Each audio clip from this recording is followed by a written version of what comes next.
Fellow insomniacs, good evening.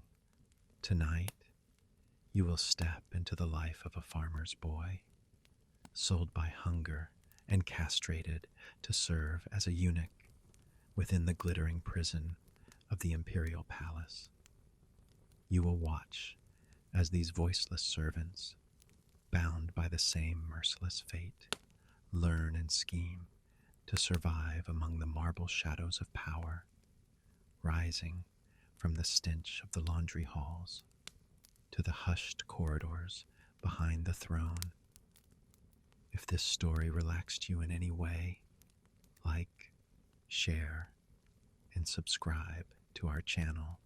Show us love and support in the comments, and let our stories become a recurring presence in your nights, as familiar as a dream.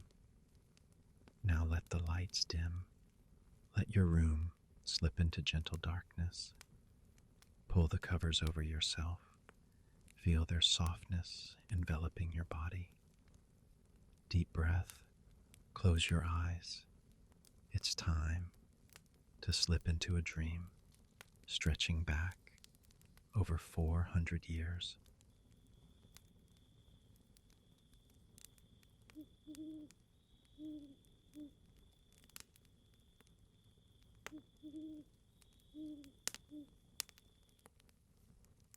It was the dying age of the Ming Dynasty, a time whose very name carries the scent of blood and the smoke of scorched earth. You were born not in any famed province, but in a forgotten village far from the capital, a place erased even from memory. In your childhood, there were no birds, no flowers, only the hollow, twisting pain of hunger that lived inside your belly like something alive. The sky hung low in that sickly, endless hue of gray and yellow. The earth was cracked, split open into countless mouths, each one screaming soundlessly for mercy. Year after year, the drought devoured everything, and the locusts, dark as storm clouds, swallowed the last hint of green. When they finally passed, they left behind a silence so heavy it seemed to crush even the light from people's eyes. The villagers began to eat guanyin clay, then tree bark, and later you started hearing, in the middle of the night, those faint, wet crunches, like someone quietly chewing bones. Soon, the adults began to whisper, always pushing the children away, and your family was no different, perhaps even worse. You were the second son, caught in that narrow, bitter place between privilege and neglect. The eldest was the hope of the bloodline, the one your parents' eyes turned to first, even in despair. Your youngest sister, the only daughter, was their last soft tether to the world, the one who always received the slightly better bite. And you were simply the other boy, another mouth, unnecessary, when even life itself was running out. Each night, you curled beneath a thin mat of straw, listening to your parents' low voices from the next room, the sound less like speech and more like beasts fighting in a trap. It wasn't a conversation. It was despair, clawing at itself in the dark. We can't just watch them waste away. Your mother's voice, trembling, on the edge of tears. Then what? Tell me what to do. Everything's gone, sold, eaten.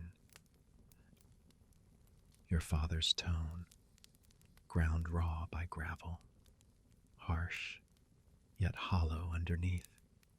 And then silence, a silence more suffocating than sound, until that night when even the moon hid behind the clouds, your father called you to him. The oil lamp sputtered, its tiny flame trembling, casting restless shadows across his face, a face carved by years of sun and sorrow. His hands, once strong enough to steer the plow, were now nothing but bone and sinew, the veins rising dark against his skin, like rivers dying on a map. He didn't speak at first. He only reached out, that hand rough as tree bark, and began to stroke your head slowly, over and over, as if memorizing you, tracing you into the lines of his palm. There was no gentleness in it, only a sorrow too heavy to name. His eyes looked at you, or maybe through you, as if seeing something distant, something only he could bear. And in that look, there was grief, there was madness, and a faint trembling spark, a spark he still dared to call hope. "My son," he said, his voice dry, like the sound of wind passing through a cracked jar. "Our family cannot live any longer." Each word fell, heavy, cold, like stones dropped into the hollow of your chest.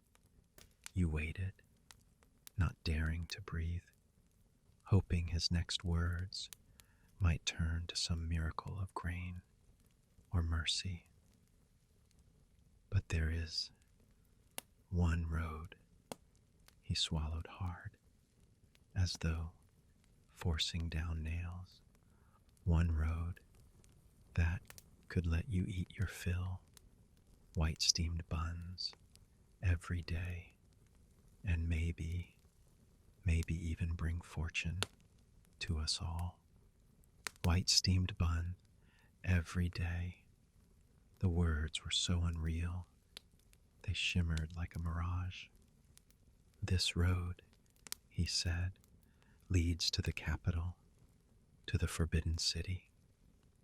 You didn't understand fully, but his hand on your shoulder tightened, his nails digging into your skin. "Your father has no skill, no power." His voice cracked, his eyes glistening red, but no tears fell. "I can only send you down that path to become a palace servant." "A servant," you repeated, not yet knowing what kind. You'd heard whispers in the village before, spoken with pity, disgust, and a strange, quiet fear. You knew it meant they were not like other men, but how, you did not yet know, only that it meant sacrifice. That decision was not his alone. All across the famine-stricken north, fathers were making the same choice. In the same lightless nights, it was not just about survival. It was a gamble, a wager made with blood and conscience and the last piece of humanity they still possessed. They'd heard stories that if a boy was chosen for the palace, he would hold an iron bowl that could never break, food for life, and if favored by someone powerful, then fortune, unimaginable fortune, might lift the whole family from the mud. In an age where the ranks of scholar, farmer, artisan, and merchants stood like walls, and the path of study was as unreachable as the stars. To serve the emperor was the only visible road out of despair. Your father's eyes locked onto yours, burning with a light you'd never seen, the light of a drowning man staring at a star he'll never touch. They say, once you survive that blade, once you live through it, everything after will be different. He muttered the words again and again, as if they were a spell, a prayer to save you, to save them. That one cut is the gate. Cross it, and everything will change. Even now, historians argue, was it the sign of a collapsing empire, or a desperate logic born of hunger? But to your father, those questions meant nothing. His thoughts were simple. If this son could live, perhaps the family could too. He told you, survive that one cut, and your life would no longer belong to the soil, nor to hunger, nor to death.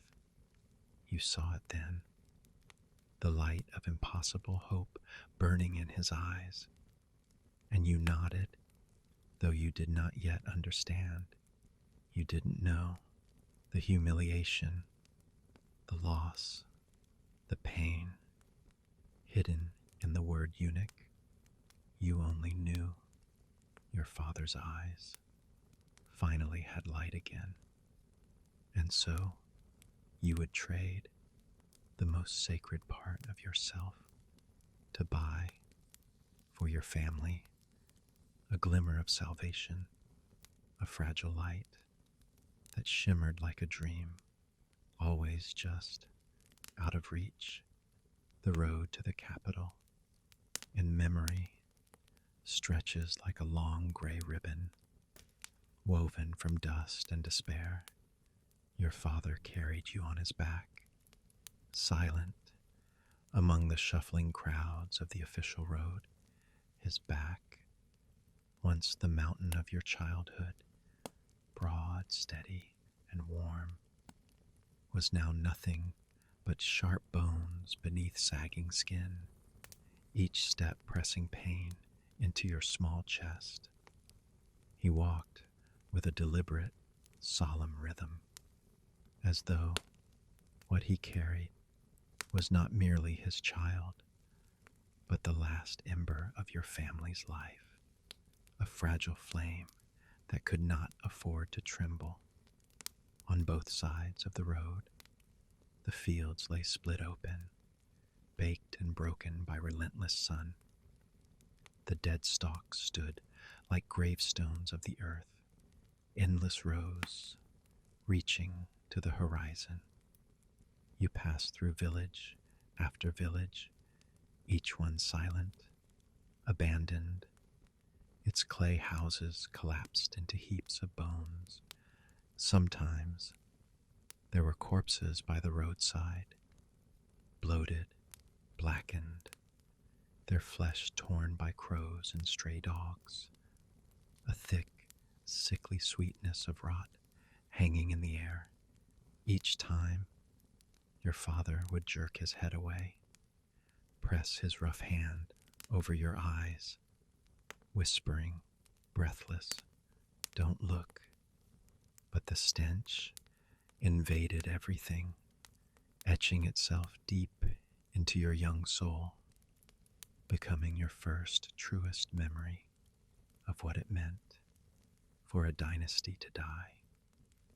He spoke less and less, the father who once told fox spirit tales by the fields, who once taught you how to tell wild herbs apart, was gone.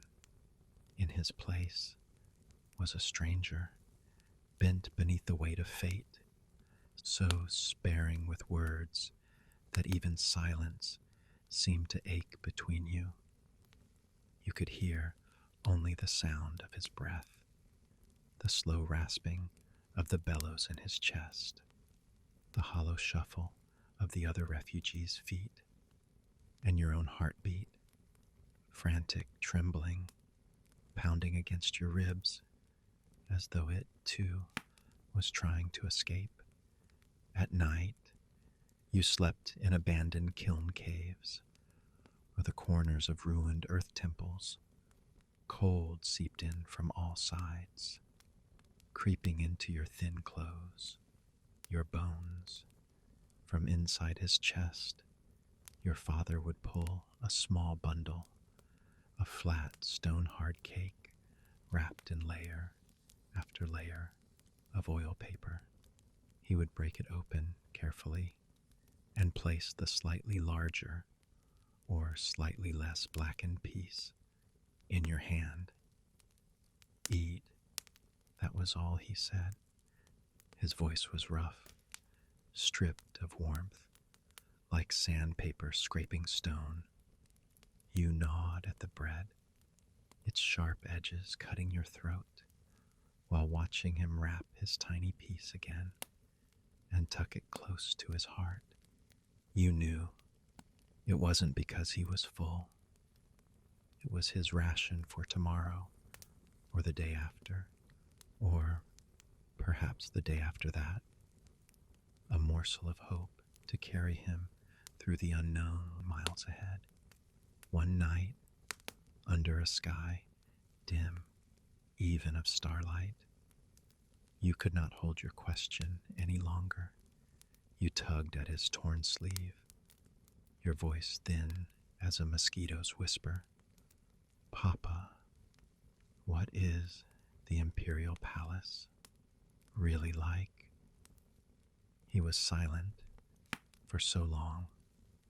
You thought he had fallen asleep. Then, just as your eyelids began to fall, his voice came low and far away, not speaking to you, but to something distant, something half imagined. They say the walls there are red, like blood, and the roofs are yellow, like gold. Even the bricks beneath the ground are so smooth they reflect your face.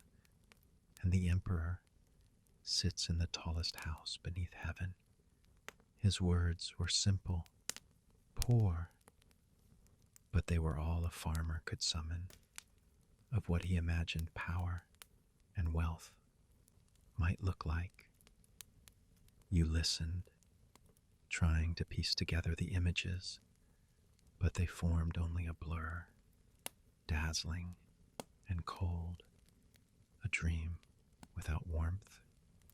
The closer you drew to the capital, the denser the crowd became. You saw others, countless others, families hollowed by famine, their faces the color of dust, their eyes empty.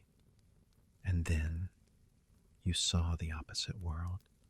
Carriages, lacquered in gold, rolled past with thunderous wheels, guards shouting as they cleared the road, and through the narrow slit of a curtain, you caught a glimpse of faces, pale, beautiful, expressionless. For the first time, the cruel divide of class, the sheer merciless difference between human lives, pressed itself upon your young heart like a stone that would never be lifted. At last, on an afternoon so gray even the sun refused to appear, your father did not head toward the towering city gates with their soldiers and spears glinting coldly. Instead, he led you down a narrow alley where dirty water pooled and the air stank of waste. At the end stood a low, weathered door, its wood mottled as though it had not seen light in years. This place had nothing nothing at all to do with the grand palace of your imagination. The air changed, thickened, a strange scent rising from the shadows, the heavy bitterness of herbs mixed with something faint and metallic, like rust, like blood, and beneath it, a still suffocating rot, the scent of despair itself, gathered and sealed in. Your heart dropped. It felt as if a cold hand had seized it, dragging it downward, a primitive terror swelling in your chest, the body's instinct to flee, but your legs could not move. Your father stopped. He knelt before you, gripping your thin shoulders, his hands hard as iron clamps, until you could feel the bruises bloom beneath his fingers. His eyes burned into yours like two nails, glowing red, as though he could pour his very soul, his final hope, into your body through that gaze. My son, his voice trembled, his eyes bloodshot, the rims glistening, but he forced the tears back through sheer will. Remember what I say. No matter what happens, live. As long as you live, there is still hope. The light in his eyes was wild, desperate, blinding. It was no longer the warmth of a father's love, but the fever of a gambler, betting his own flesh and soul on one impossible chance. You were scorched by that gaze, frozen by it, and all you could do was nod, trembling, without understanding why. He drew a breath so deep, it sounded like he was swallowing the world, and then, with every ounce of strength left in his body, he pushed open the door, that thin wooden barrier which seemed to separate the world of the living from the mouth of hell itself.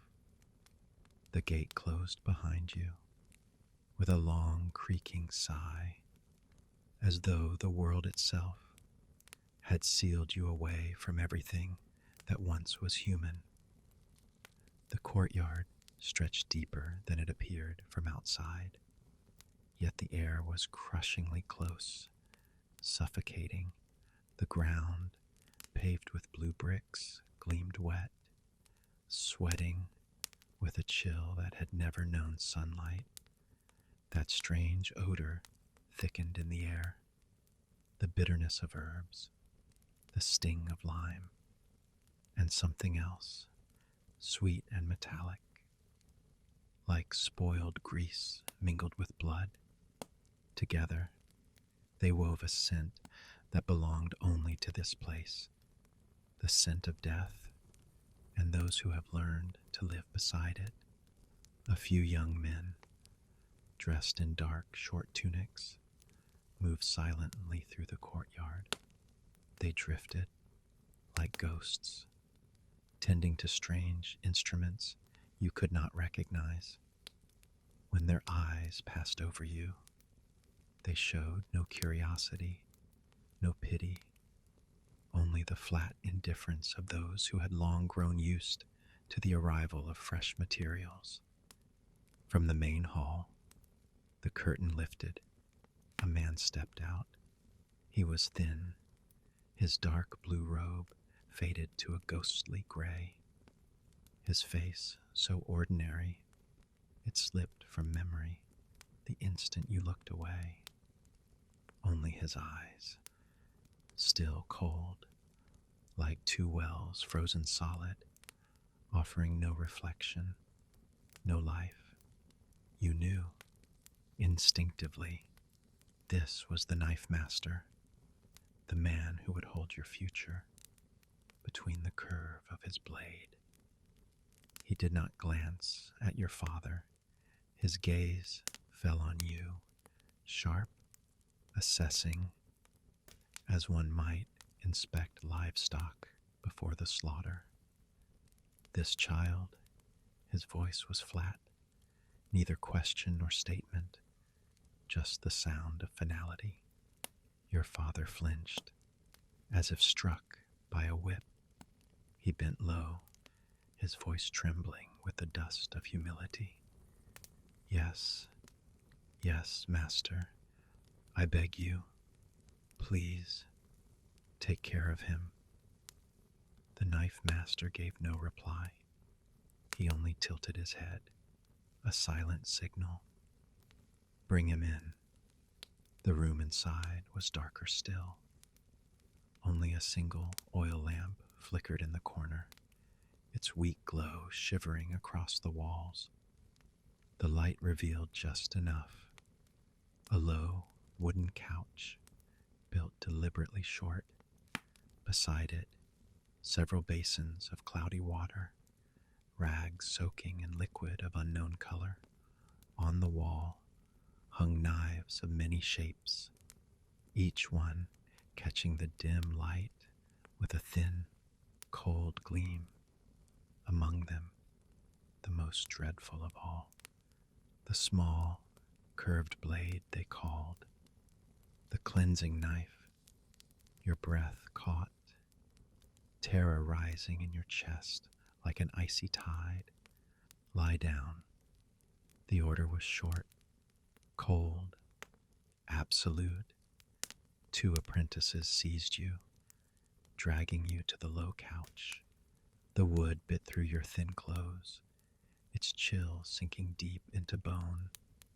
Before you could move, cloth straps coiled around your wrists, your ankles, tightening until you could no longer struggle. Your body spread wide, locked in a helpless cross. You saw your father, stopped at the doorway. Through the narrowing crack, you caught one last glimpse of his face. What was in that look? Pain, regret, or perhaps a flicker of release, the kind that comes when burden finally breaks? You never found out. The door closed, sealing you in. The world shrank to this dim room and the torment waiting inside it. The ritual of cleansing unfolded with a chilling precision. An apprentice began to wind a white bandage around your lower belly, tighter and tighter until your breath came shallow, until you felt your organs shift beneath the pressure. It stops the bleeding, someone said, their tone as emotionless as the knife's reflection. Then came a basin of steaming brown liquid, thick, pungent, its scent burning your eyes, herbs, chili, something bitter and sharp, a rag soaked in the scalding brew, pressed between your legs without warning, and the pain burst open. 1,000 red-hot needles piercing you all at once. You screamed, or tried to, but a rough hand clamped over your mouth. Don't cry out, the apprentice hissed against your ear. Bad luck. The master doesn't like it. Your sobs turned to muffled moans, your body convulsing, bound tight, every muscle trembling in terror. When the preparations were done, the knife master stepped forward. He reached for the curved blade hanging on the wall. In the trembling lamplight, its edge glowed faintly, a silver crescent from some other world. He wiped the blade with a white cloth, slowly, almost tenderly, as though caressing the face of someone beloved. Then he came to stand at your head. The light fell behind him, his face hidden, only his eyes visible, cold, motionless, fixed on you. Do you regret it? The words landed like hammer blows, measured, heavy, each one striking the edge of your sanity. You thought of your father, of the desperate fire in his gaze, of your sister's thin cries in the night, of your mother's trembling hand, slipping you half a piece of warm hidden bread. Live, your father had said. As long as you live, there is hope. With everything left in you, you shook your head, tears spilled unchecked, hot, relentless, rolling down your face, mingling with sweat and fear. The knife master gave the faintest nod, then silence. A moment later, something cold, round, was forced into your mouth. Later, you would learn it had been an egg, a tool to stop you from biting through your tongue. Then, a strip of black cloth, pulled tight over your eyes. The world went dark, and in the darkness, your other senses awakened. You felt the cold hand adjusting, measuring. You heard your heart pounding, the sound filling your skull. You heard the knife master draw a breath, slow, deliberate, steady. Then, the cut. It was not a sharp pain, not exactly, but a moment of absolute void, a rupture where the body forgot itself, as though something once quietly part of you, something you had never noticed, but had always been there, was suddenly torn away, leaving behind a hollow too vast to name. You did not scream, could not. The egg silenced you, your breath strangled in your chest, as the world around you folded inward and collapsed into darkness.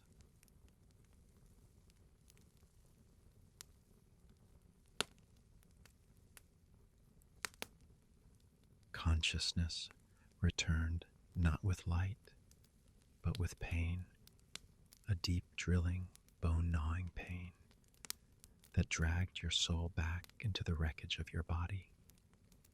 You found yourself lying in a narrow, airless room, the walls pressing close, suffocating.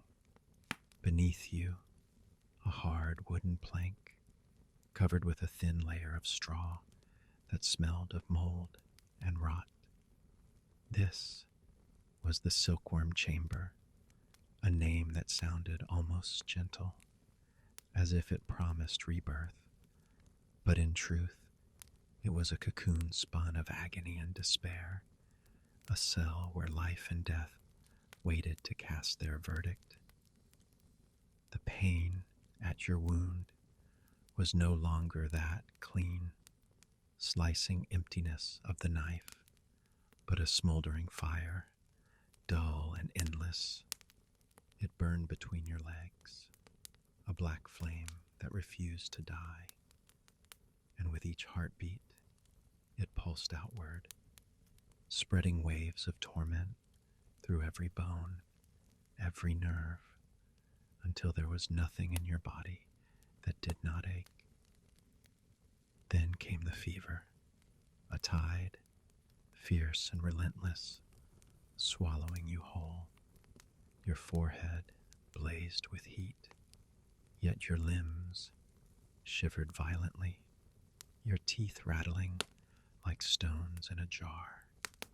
Your mind swung wildly between waking and delirium, visions rising and collapsing in a feverish blur.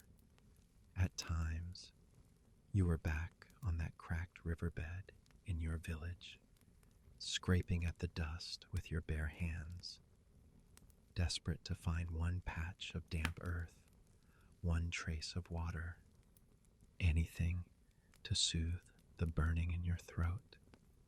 At times, you saw a girl, perhaps your baby sister, wearing a red cotton jacket, so bright it could only have come from a New Year's painting, kneeling as she held out a white soft steamed bun. You reached for it, trembling with joy, but the moment your fingers touched, it dissolved into a cloud of cold, drifting ash, and most often you saw your father's face. It floated in the darkness, sometimes filled with hope, urging you silently, live, live, and sometimes twisted by guilt, as though begging forgiveness for pushing you into this hell with his own hands. You must not drink water. 3 days, not a single drop. The knife master's apprentice had said so. His words carved themselves into the haze of your fever, and thirst became the cruelest torture of all. Your lips cracked and bled. Your throat felt packed with hot gravel and broken glass. Every swallow, a small explosion of agony. You began to envy the slow black beetle crawling along the wall, for it, at least, could sip the faint dampness seeping from the cracks. In brief flashes of clarity, you could feel something shifting inside you, a strange, irreversible change, a cold weakness, not of illness, but of transformation, was spreading outward from that hollowed wound, like ink bleeding through water, staining everything. You could hear your own voice changing, thinning, tightening, like a wire pulled too far, losing its warmth, turning sharp and foreign. Instinctively, you lifted a trembling hand, touched your chin, your upper lip, smooth, where coarse stubble would one day have marked your passage into manhood. There was now only stillness, soft and wrong. A quiet panic seized you, as if something precious, something wordless, was slipping away forever. Time lost all meaning in the silkworm chamber. Every second stretched endlessly by pain and thirst. You no longer knew if it was day or night, nor how long you had lain there. You only knew that many never left this place alive. Some bled out, some rotted with fever, their bodies carried away in silence, one by one, until only ghosts remained. On the 3rd day, the door creaked open once more.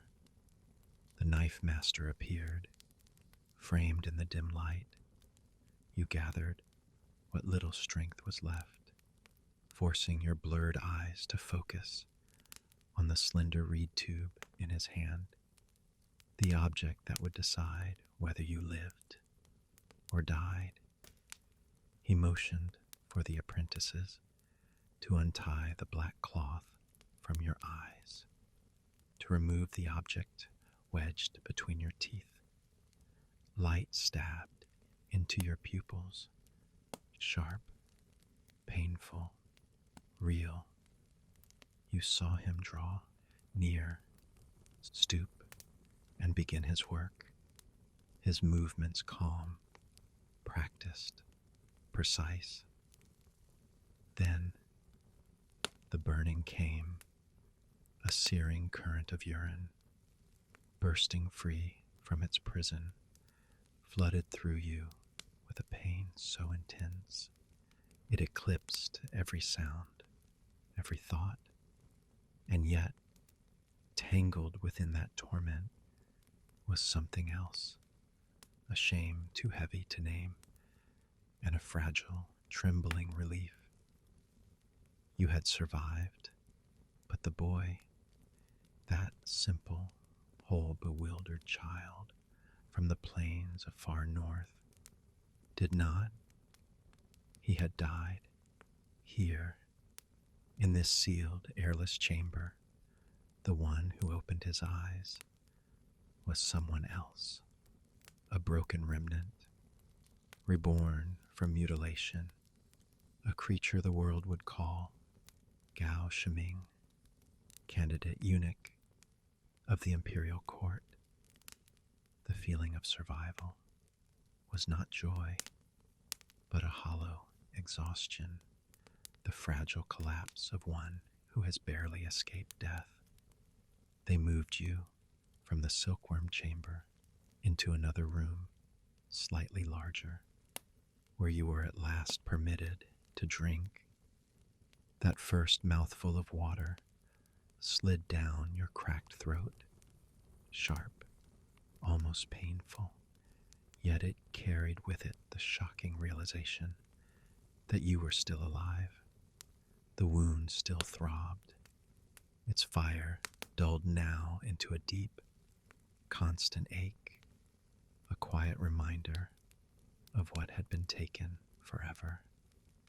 Days later, when you could finally steady yourself against the wall and rise, trembling on your own, your father was allowed to see you.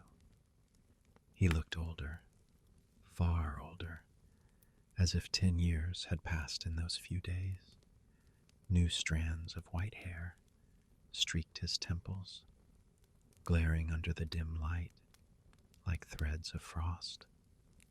When he saw that you were breathing, that you were alive, a storm broke in his eyes, a wild mixture of relief, gratitude, guilt, so fierce it bordered on madness. He rushed to you, caught you in his arms, his grip so tight it hurt. He held you, as if the moment he loosened his embrace, you might vanish into smoke. Alive, alive, thank heaven you're alive. He repeated the words again and again, his voice breaking, though no tears fell. Those tears, it seemed, had long ago been burned dry by shame and by hope. He did not ask what you had endured. You had no strength to tell. Between you hung a silence, dense, heavy, filled with things neither dared to say. He supported you with trembling care, as if you were a fragile porcelain vessel, too precious and too easily shattered. Step by step, the two of you left behind that courtyard, the place that had devoured your innocence and spat you back out, remade in pain. You did not linger in the capital. Almost at once, your father turned toward the place that had waited in legend and dread, the forbidden city. The price of your mutilation was entry to its gates. As you drew near the imperial walls, even the air seemed to change. The chatter and smoke of ordinary streets thinned, replaced by a heavy stillness, a weight of ritual and unseen authority pressing down. Soldiers patrolled the avenues, their armor uniform, their eyes sharp, unblinking, cutting through the passing crowd like knives. And then you saw it, the wall, vast, red as fresh blood, coiling across the land like a dragon without end. It stood between worlds, dividing the mortal dust outside from whatever dwelled within. Finally, you stood before the gate of the palace, towering, solemn, impossibly high. Rows of bronze studs gleamed like frozen suns, their light cold and merciless. You craned your neck upward, and the gate rose into the clouds, so tall it seemed to swallow the sky itself. You felt small, smaller than dust, a thing that could vanish at the slightest breath of this power. Before the stewards of the inner court came to claim you, your father grasped your hand, his palm slick with cold sweat. My son, Gao Shiming. He spoke your new name, haltingly, as though tasting something bitter, inevitable. From now on, your fate is your own. Whatever happens, endure, endure, no matter what. He looked at you then, deeply, with a gaze so full of layered meaning, you would spend a lifetime trying to understand it. Then, he turned abruptly, almost fleeing. He disappeared into the river of people outside the walls, and never once looked back. You watched his figure swallowed by the crowd, and in that moment, something inside you snapped, the last thread, binding you to the world you once knew, broke, cleanly and without sound. The one sent to receive you was an old eunuch, his face expressionless, eyes dull and sunken, dressed in a dark blue court robe, each step measured, deliberate, as if he had long ago forgotten what haste was. He glanced at you once, his gaze resting for an instant on your pale, hollow face, then shifted away. Follow, that was all he said. You obeyed. Through a narrow side gate, a door built not for emperors, but for those like you. And as you crossed its threshold, the world changed. The noise of the city vanished, cut off like a thread. Silence, heavy, perfect, filled the air. A vast avenue of stone stretched before you, wide enough for carriages to ride abreast, leading straight toward another gate in the distance. On either side rose endless rows of red walls and golden roofs, palace after palace, their glazed tiles blazing in the autumn sun, so bright it hurt to look. The air smelled different, sandalwood, dust, old wood, and something else, indescribable, the residue of too many lives, spent within walls that never breathed. Everything here was enormous, precise, sacred, and cold. You shrank into yourself, lowered your head, afraid even to glance around, as though a single misplaced look could summon death. In this place, the old eunuch's voice was quiet, but it pierced your ears like a blade. The first rule, your eyes. Do not wander what is not meant for you to see. If you see it, it will cost you your life. A chill raced through you. You lowered your head further, fixing your gaze on the stones beneath your feet, and even your breathing became small. The side chamber of the inner court was colder, darker, heavier than the halls outside. A thin shaft of light squeezed through the narrow slit of a high window and scattered into pale columns, thick with dust, hanging motionless in the stagnant air. The old eunuch who had received you sat behind a chipped lacquered desk, motionless, like a clay idol drained of life. His skin sagged, marked by trenches of age, his eyes half closed, drifting between wakefulness and sleep. When he did glance up, and his gaze brushed across you, it was flat, indifferent, not the gaze one gives to a human being, but the routine inspection of an object newly entered into inventory. Inspection, the word fell from his lips. Brittle and cold, he gestured lazily to a middle-aged eunuch standing nearby. The man stepped forward and, without warning, pressed his fingers hard into the tender wound between your legs. The pain exploded, white hot, uncontrollable. You gasped, a sharp hiss through clenched teeth, tears gathering but never falling. Your jaw locked shut in silence. The eunuch withdrew his hand, expression unchanged, and gave the faintest nod to his superior.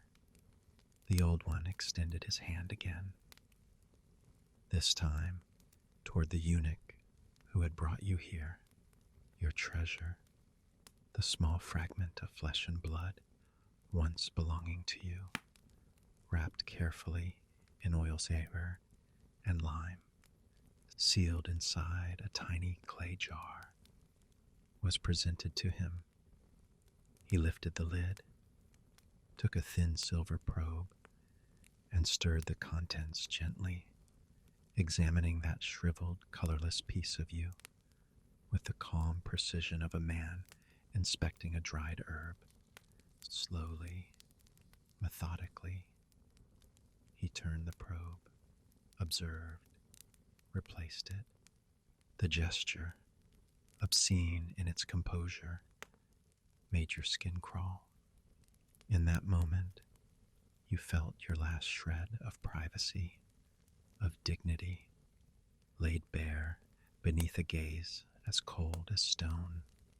Humiliation rose through you like 1,000 fine needles, piercing not just your flesh, but your soul. At last, he replaced the lid and, with deliberate strokes of a brush, wrote 3 characters on a black wooden tag, Gao Shi Ming. He hung the tag on the jar, placed it in a great cabinet behind him, a grid of tiny compartments, each locked, each numbered. The latch clicked shut, a sound small and final, and you knew that a piece of your body, the last proof of what you once were, had been archived forever as one cold entry in the record of the Forbidden City. From this day forward, his voice was steady, drained of feeling. You are no longer the son of your family. Your former name, your birthplace, your parents no longer exist within these walls. Here, you have but one name, Gao Shi Ming. Gao, a nod to the height of your frame. Shi Ming, a wish, perhaps, that in this endless shadow you might remain awake, aware.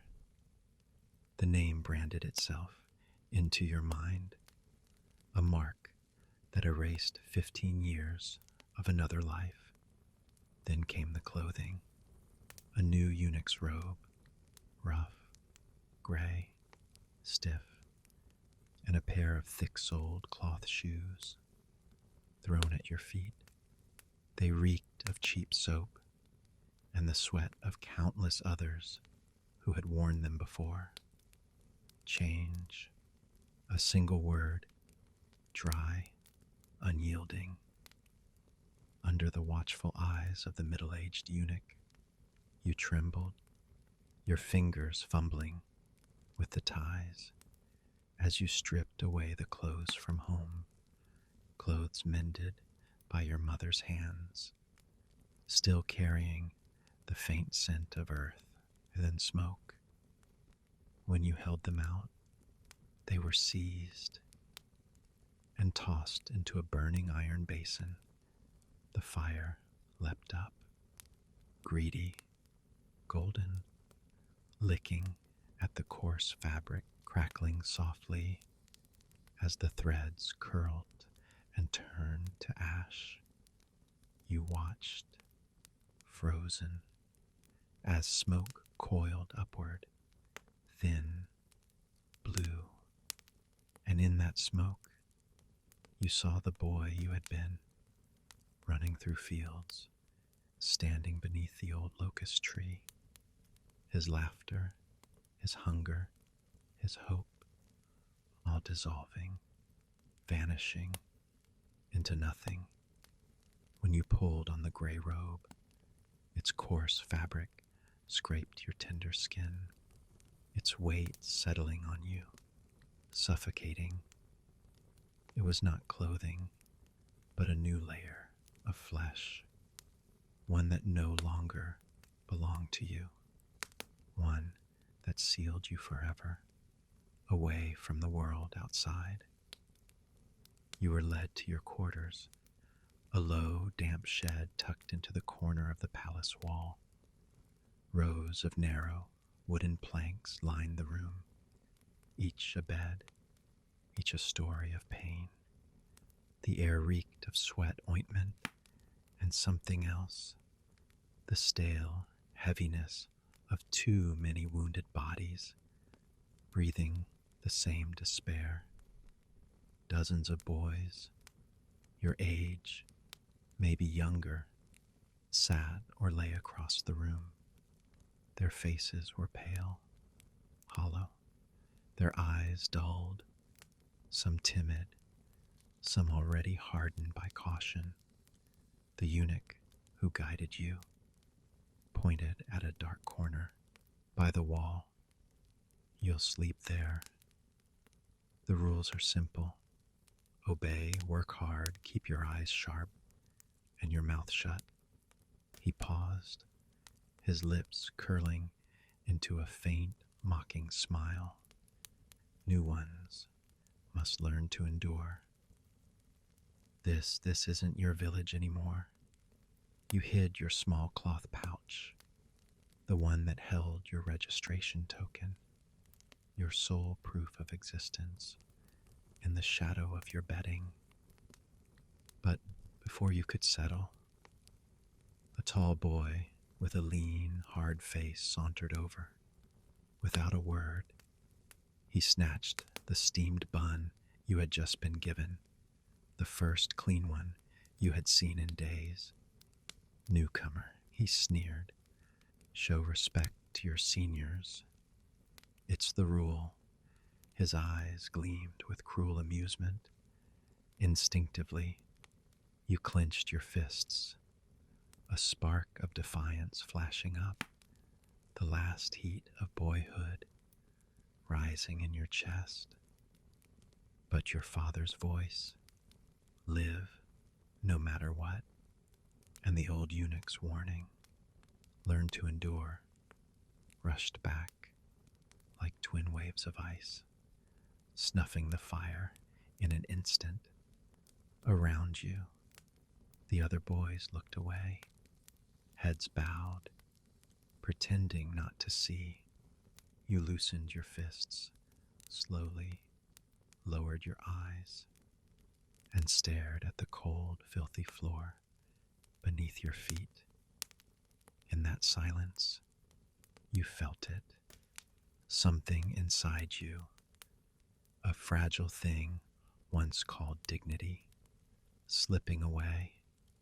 It left quietly, as your body once had, taken from you piece by piece, until nothing remained but the shell that now bore the name Gao Shuming. You were no longer a boy, not even fully a man. You were a fragment, a morsel swallowed whole by the vast, merciless body of the palace, a living grain, awaiting to be digested and reshaped into silence.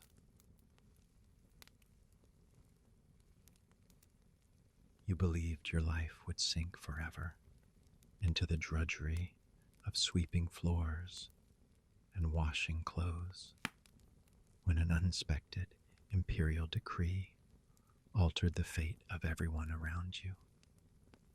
All of you, newly entered eunuch boys, were herded into the courtyard.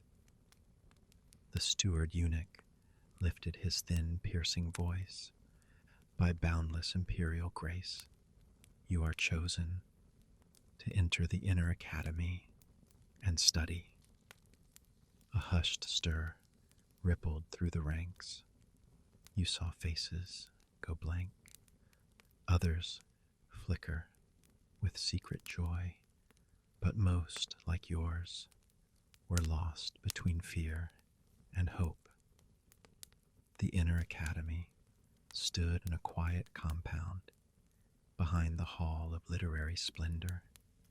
There was no acrid reek of soap from the laundry bureau, no kitchen smoke from the imperial mess, only a faint breath of ink and the dry fragrance of old books. You sat at rough student desks, heart unsteady, wearing the newly issued bluish training robe. Your teacher was an aged scholar from the Imperial Academy. When he entered the hall, you all knelt as the rules demanded. He wore a blue robe, faded nearly white. His steps were slow, and a deep, unmoving sorrow gathered between his brows. He stood before you and let his gaze pass slowly over the room. There was no kindness a teacher ought to carry, only fatigue, and something nearly hidden, a quiet contempt. Rise.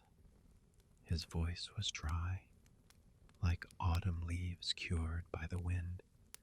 From this day forth, by command, I will teach you to know characters and to cut phrases.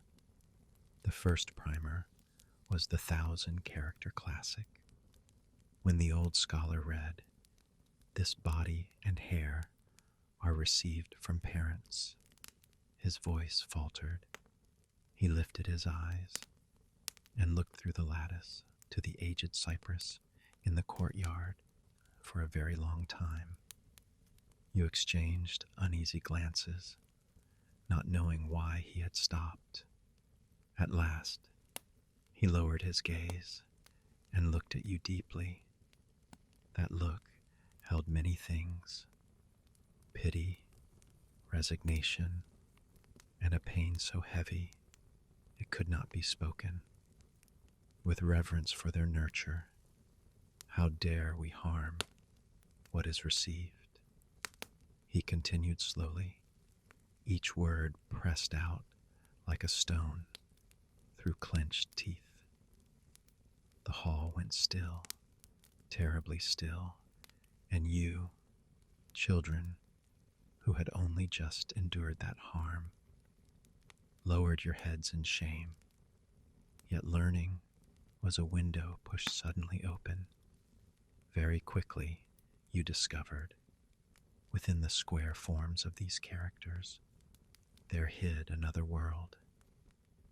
When the teacher spoke of cold comes and heat departs, autumn harvest and winter storage, you saw the seasons of your village turning in your mind. When he recited, brothers born of the same breath, branches from the same root, your thoughts flew to your elder brother, far away. Words once dry and stiff began to breathe in your imagination, alive and near. You studied with a hunger that startled even you. Before dawn, you rose to copy the previous day's characters, using the lantern glow beneath the eaves. In the brief pauses between chores, you traced strokes with a twig in the packed earth. You knew, in this walled world, this might be the only road that could turn your fate. Stewards from the Directorate of Ceremonial Affairs often came to inspect. They wore robes of deep scarlet, ivory passes at their waists, allowing entry to forbidden gates, a sharp contrast to your plain student blues. Whenever they appeared, the old scholar grew more silent, and you were to kneel for greeting and kneel for farewell, not daring the smallest laxity. Slowly, you saw the bitter joke within the academy. The founding emperor forbade eunuchs to read, yet the present reign would have literate eunuchs trained. The scholars held to the maxim that teaching knows no class, yet inside their hearts they scorned you, people marked by punishment. The Directorate eunuchs needed young readers to counter the outer court officials, yet they feared you might learn too much and threaten their rank. This delicate and dangerous balance played out each day in silence within the walls of the inner academy. One late afternoon in deep autumn, you were copying the preface to the Orchid Pavilion when you heard two imperial academy scholars whispering beyond the corridor. Teaching these castrates to read profanes the way of the sages. Take care. This is the wish from above. The wish from above. Perhaps those. The voice dwindled and ended in a heavy sigh. Your hand trembled. Ink bled on the paper, leaving a dark stain. In that instant, you understood clearly that even knowledge wore shackles in this palace. Chapter 8. Toil and a narrow light, complete and expanded. Dismissing class from the academy did not end the day. You still had to rush to the laundry bureau to complete your assigned labor. The bureau was forever sheathed in steam and heat. Dozens of eunuchs, bare to the waist, scrubbed garments at great wooden basins. The air reeked of soap root, sweat, and a stew of filth. Your task was to wash the guards' uniforms, coarse cloth soaked with dust and salt, requiring all your strength to beat clean.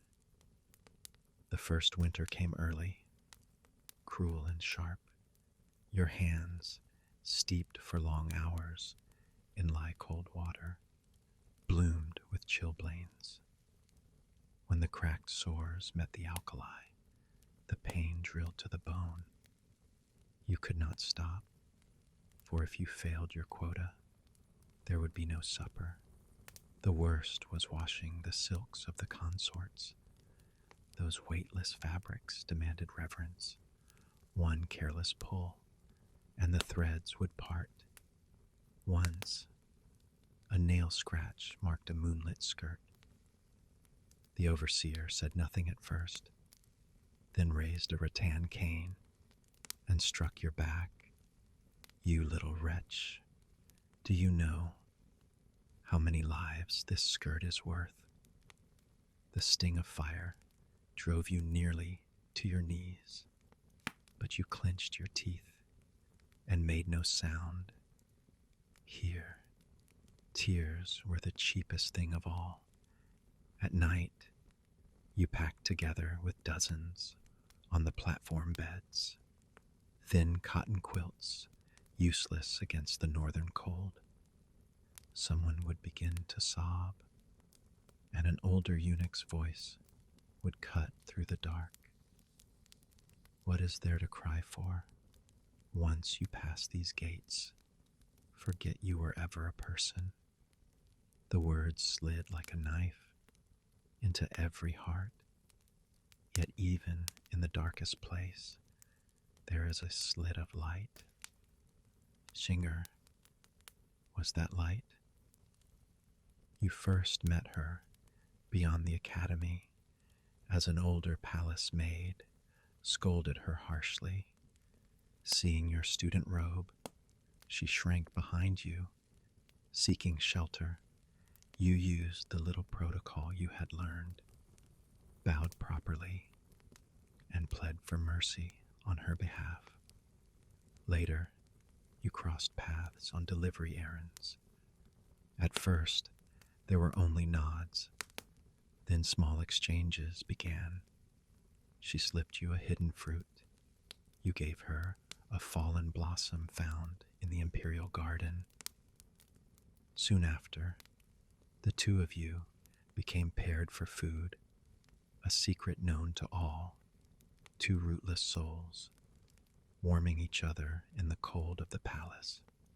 Your home, if the word could be used, was a cluttered corner behind the laundry bureau. Somehow, Shinger found a tiny broken brazier, and you would steal moments to light it, to warm a bowl of leftover soup.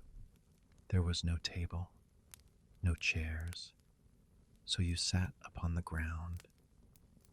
The food was coarse, but that little breath of heat was the only warmth within these walls of stone.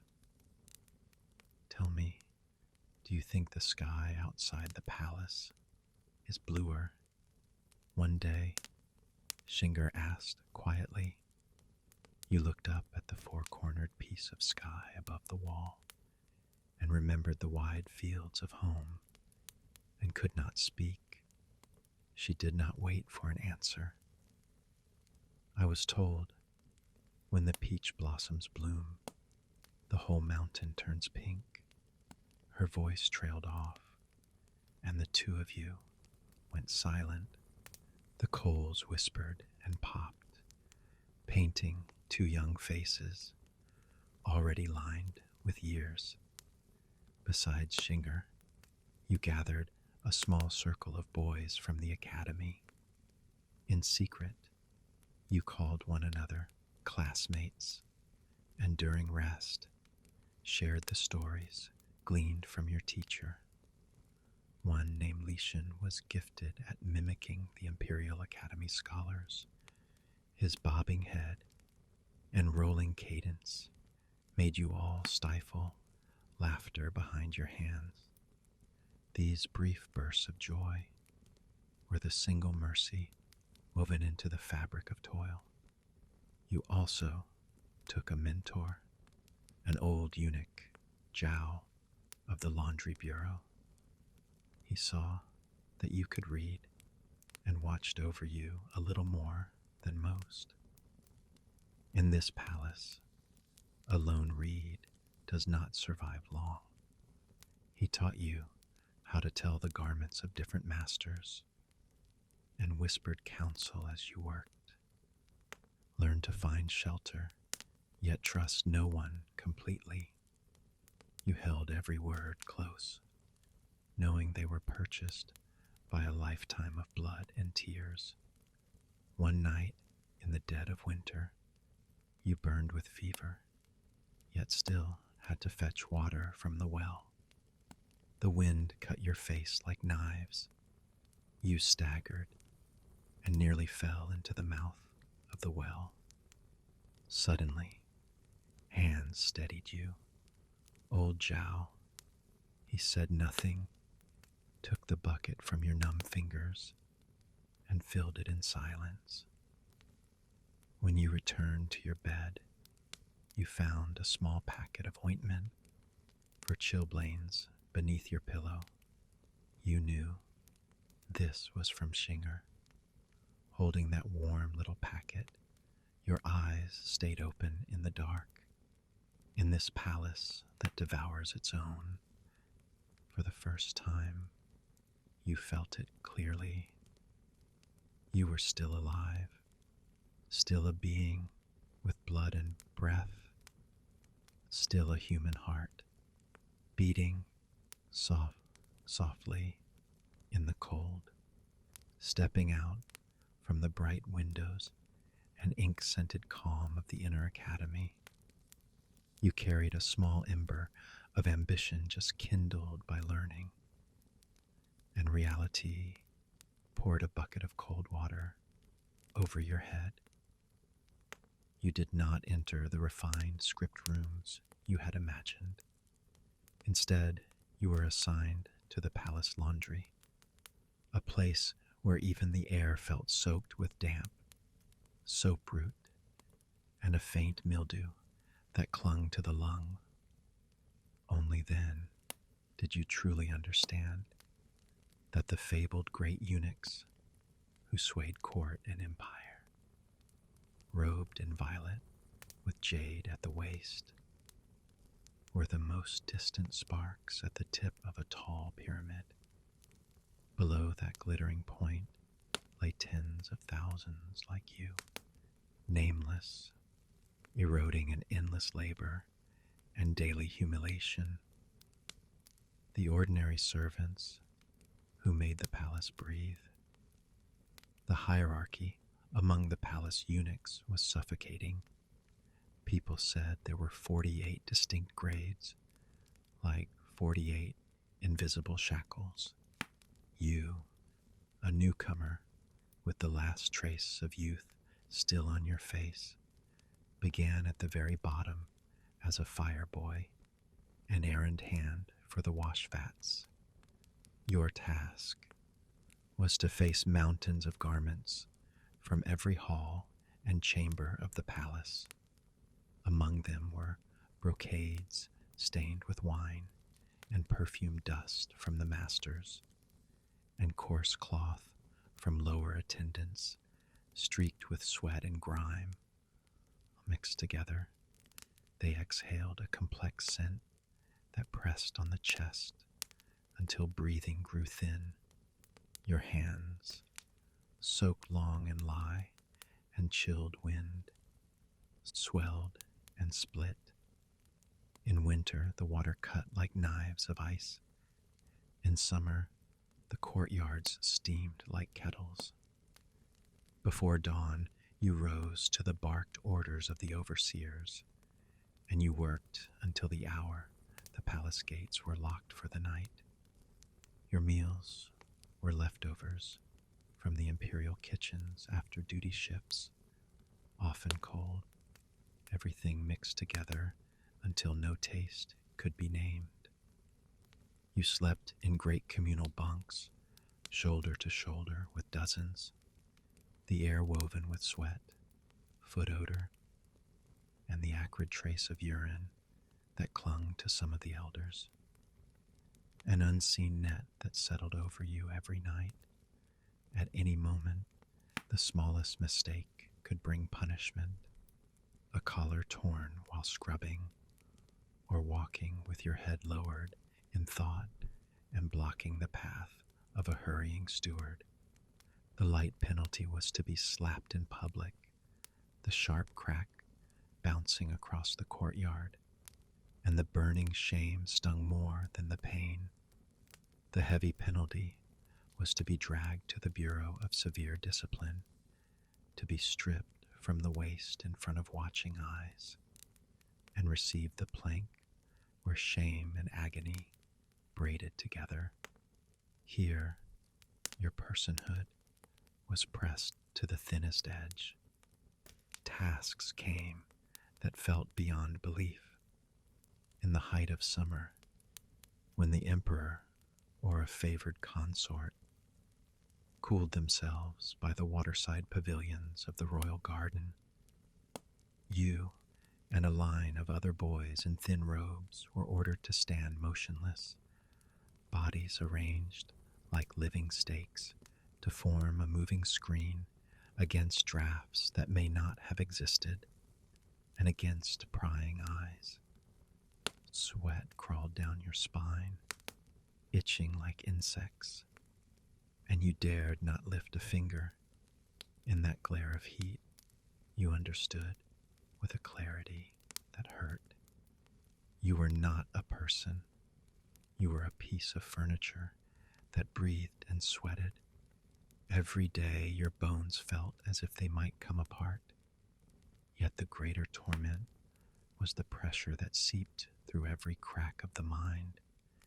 You had lost the freedom of open fields. You had lost the dignity of a whole man, and even the right to complain had been taken. The smallest shadow of displeasure on your face could be read as resentment, and resentment was a crime that cost a head.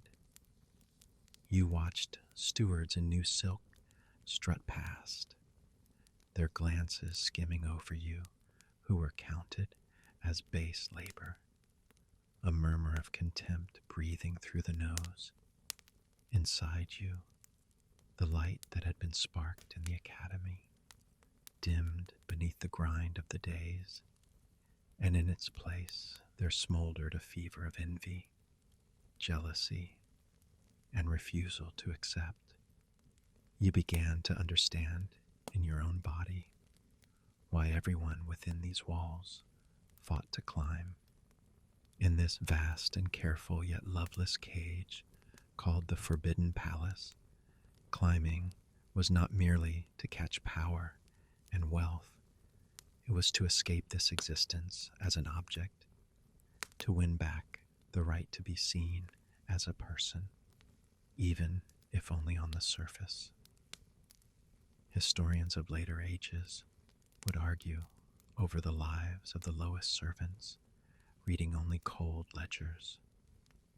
From a distant view of numbers, you were indeed better off than peasants outside. Families who in famine exchanged children for food, who died in ditches. You had a roof. You had a fixed income, however thin. You had at least 1 or 2 bowls of food each day. In those late dynasty years of drought and wandering refugees, such things were a luxury many could not dream of. Yet from within a living body, this life paid for with freedom, dignity, and the integrity of your flesh. Was it truly better than the poor world beyond the walls, where there was still the warmth of family and the wind of the fields?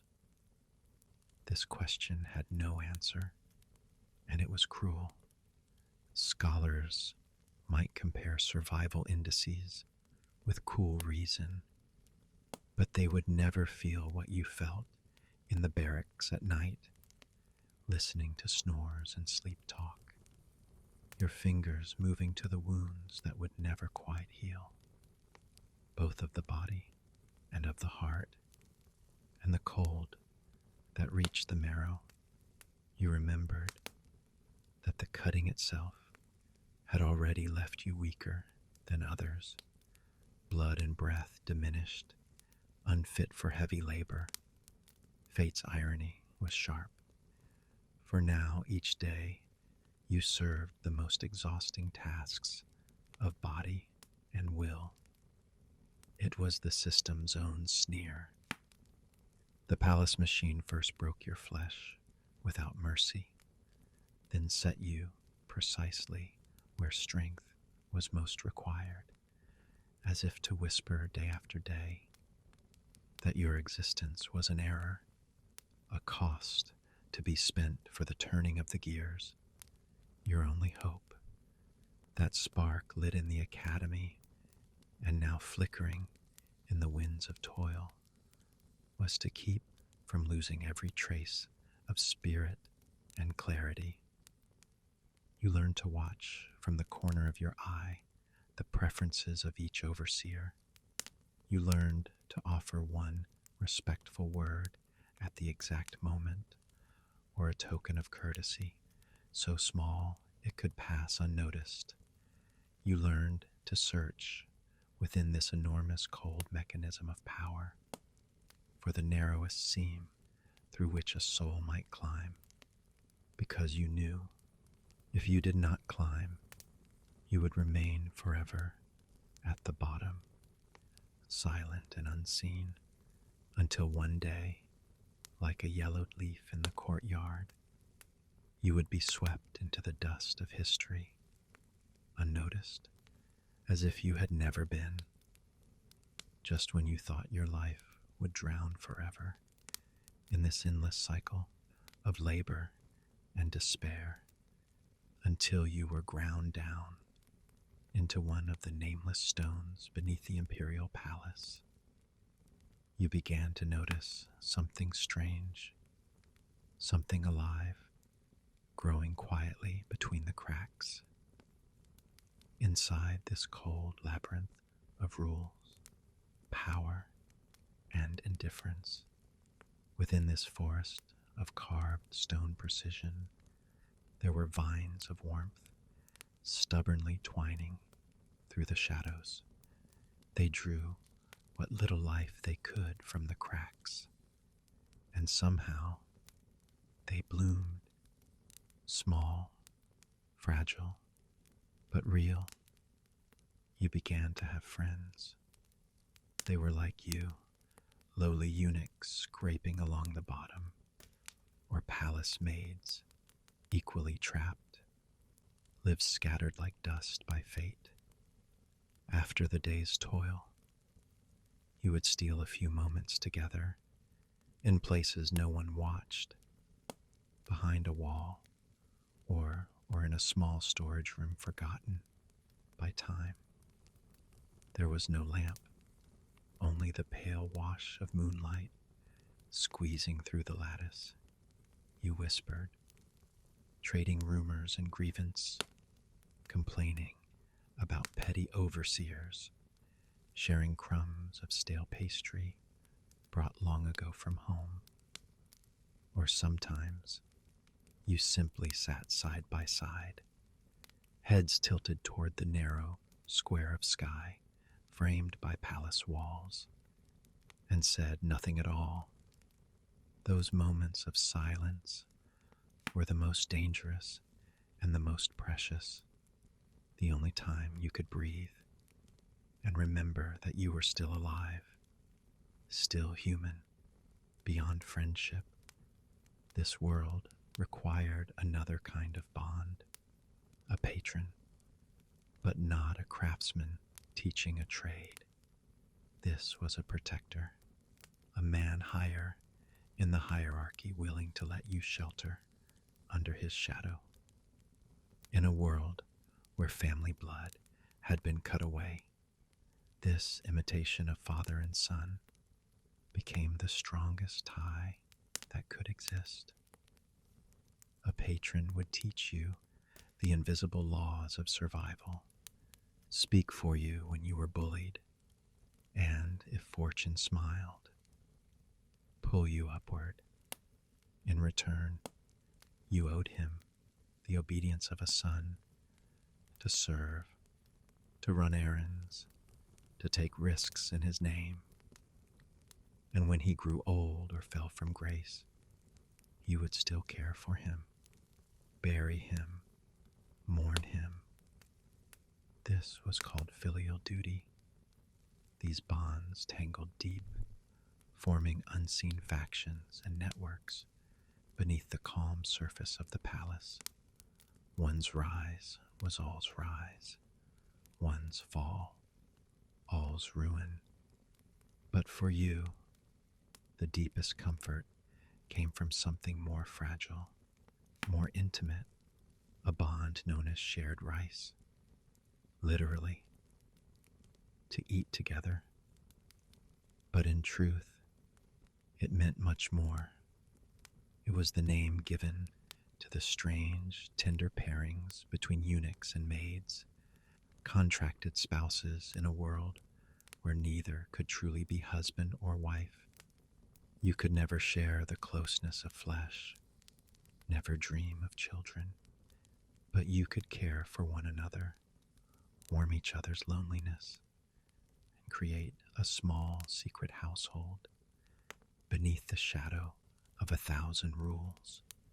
Your shared rice partner, singer from the wardrobe hall. When she smiled, a faint dimple bloomed on her left cheek. Like you, she had been sold to the palace, a survivor of famine and ruin. Your home was nothing more than the corners of your separate bunks. Together, you pooled your meager wages and bribed a trusted servant who could go beyond the gates to bring back a small packet of candied crisps or a handful of freshly roasted melon seeds. She would sit in the dim glow of an oil wick, mending your torn sleeves and knees, stitch by careful stitch. Each loop of thread carried a silent tenderness. And you, when sweeping the royal gardens, would wait until the overseer looked away and steal a single small violet blossom, quiet, unseen, and slip it into her hand.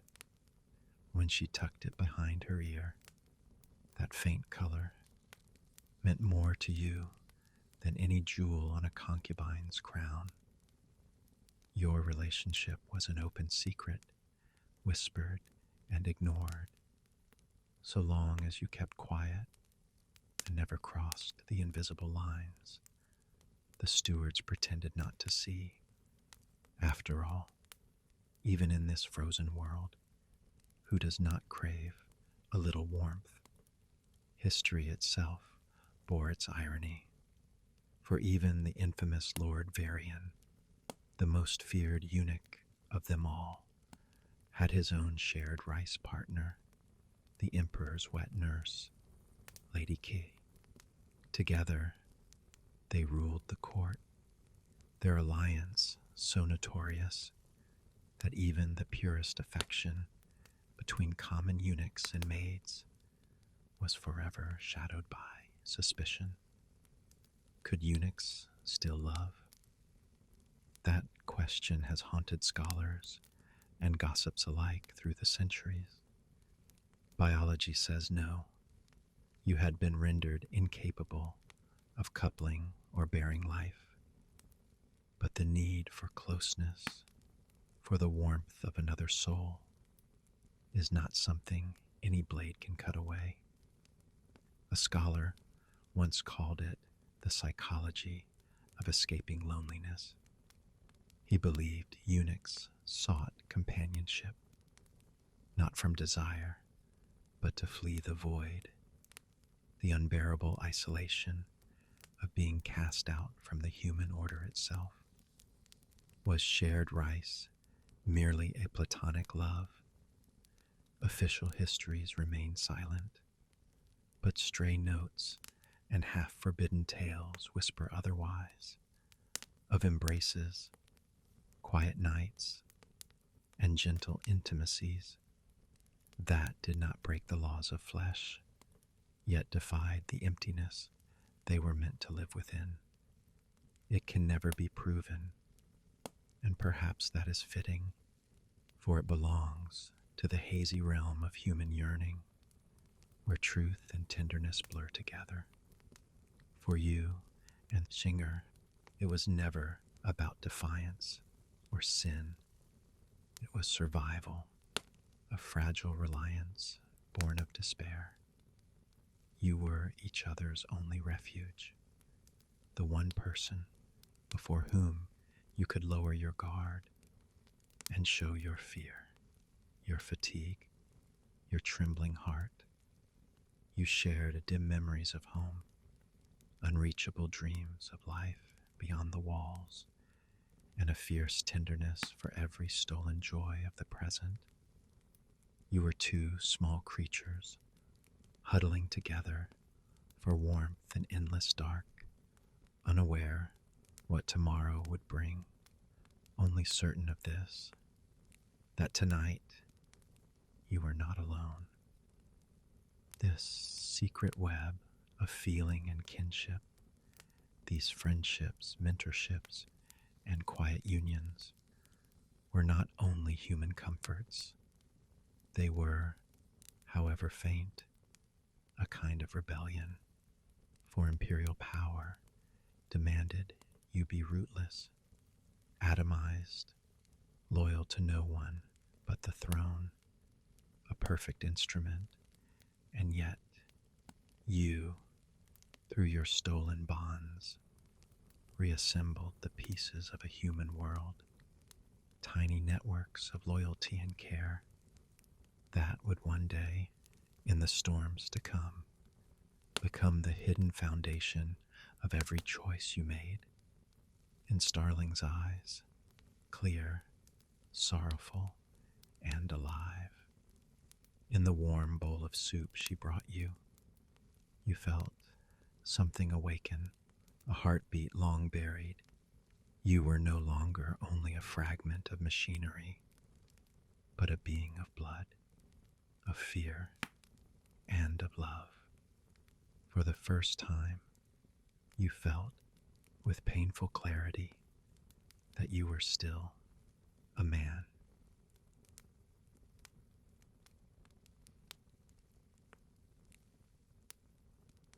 After years of struggling in the damp rot and soap-stung air of the laundry bureau, after your body had grown calloused and your spirit half asleep, fate, for the first time, lowered its gaze toward you.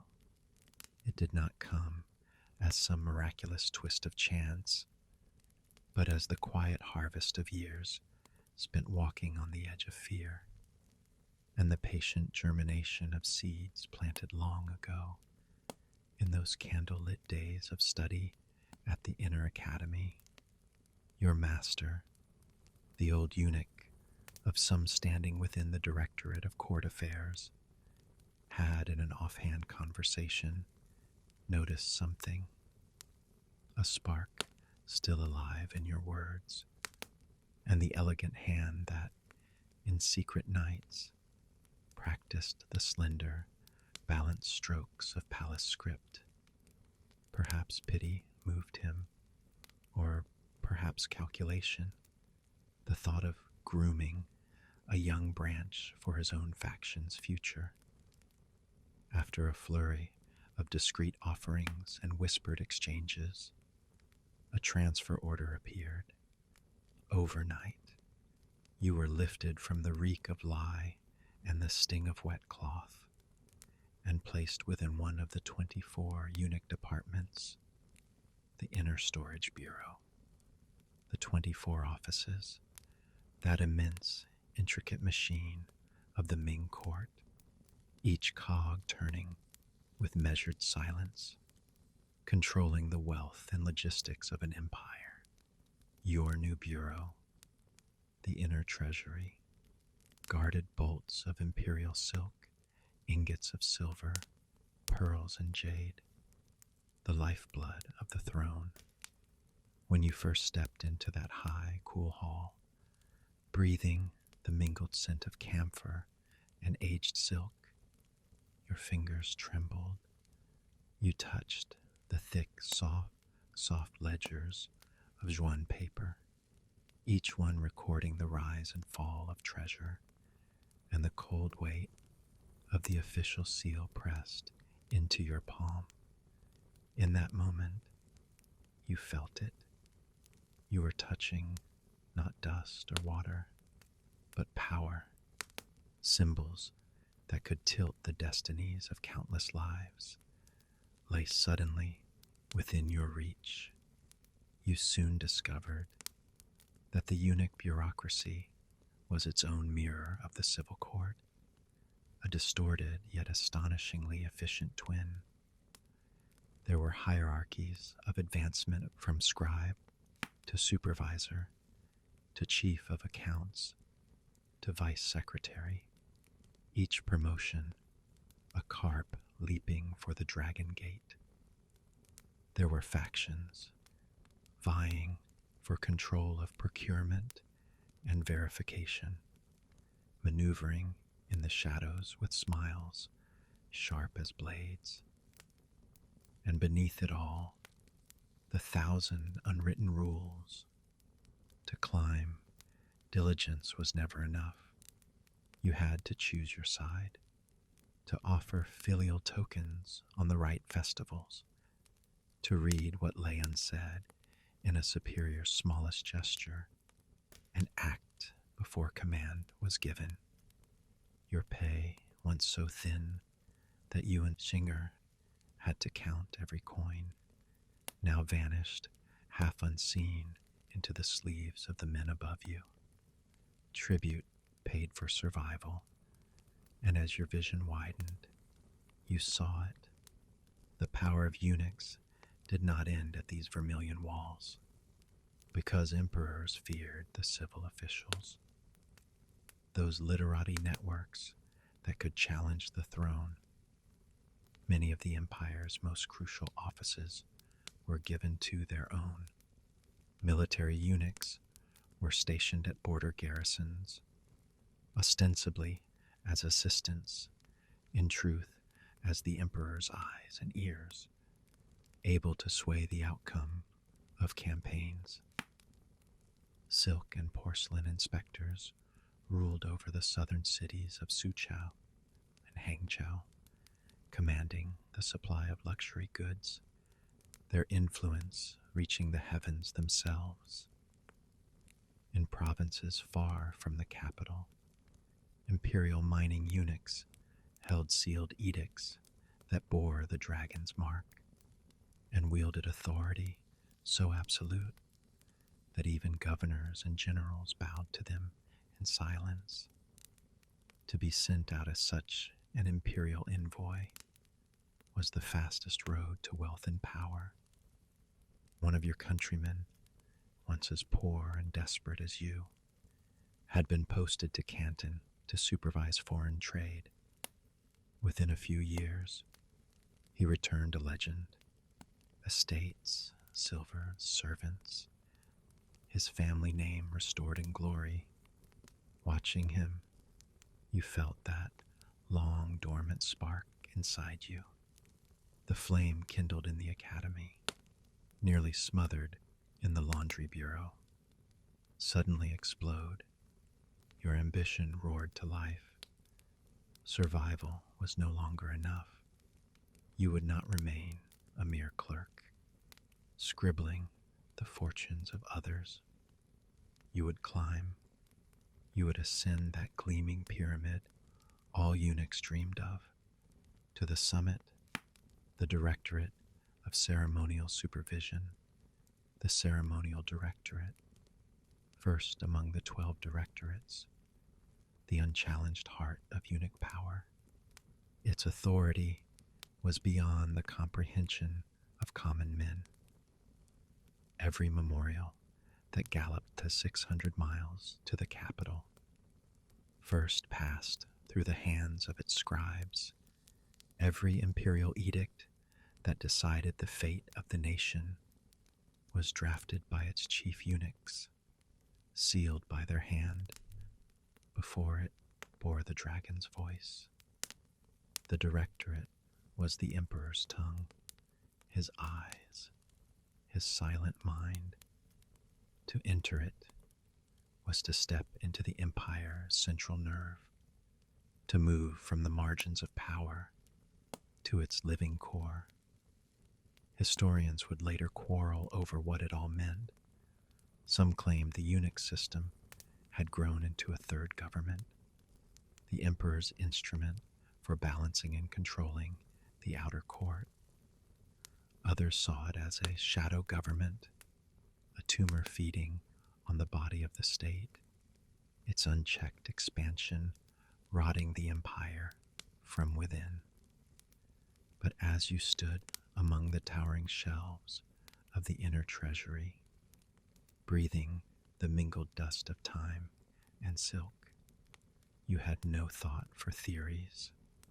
All you saw was a staircase, steep, narrow, and real, a staircase leading upward through the clouds, and you, a once hungry child from the plains of River North, would climb it with cunning, restraint, with the knowledge you had salvaged from the classics and the gambler's heart that had survived every loss, step by step, careful, relentless.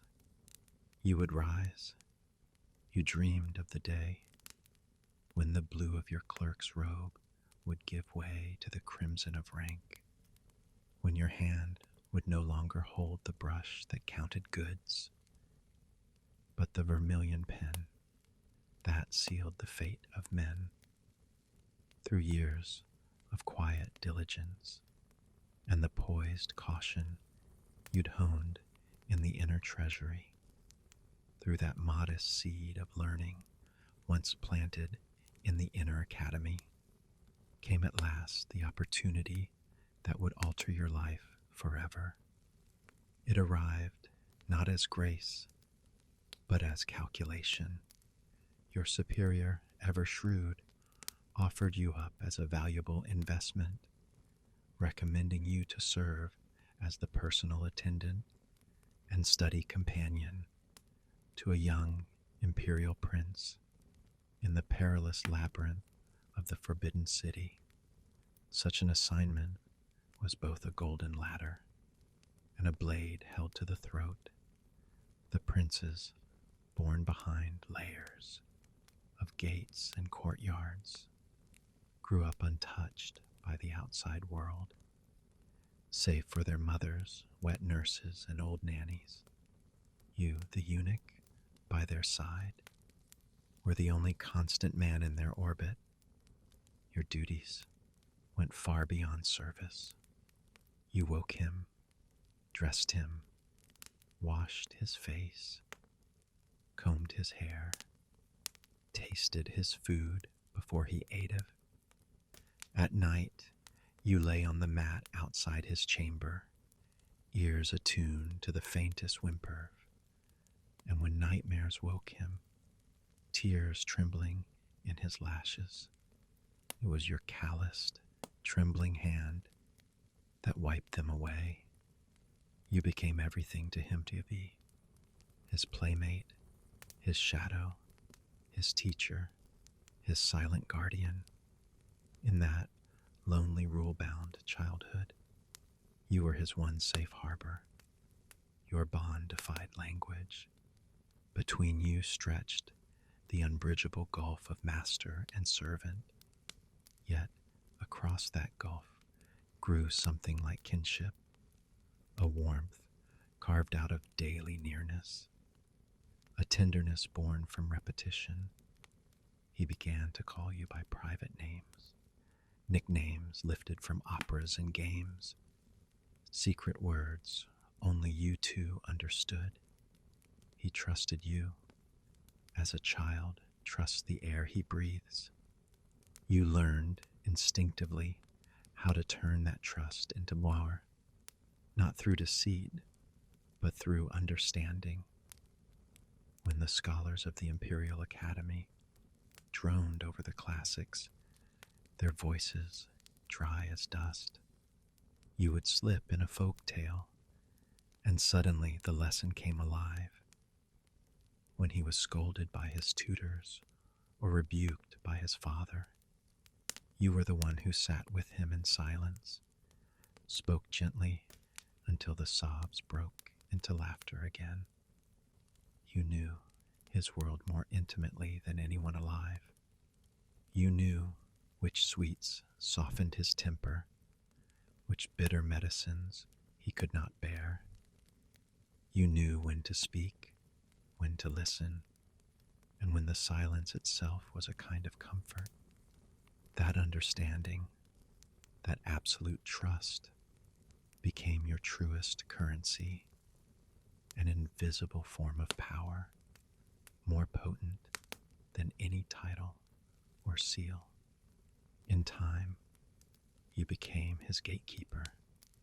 Every petition to see him, every gift or token meant for his hands, passed first through yours.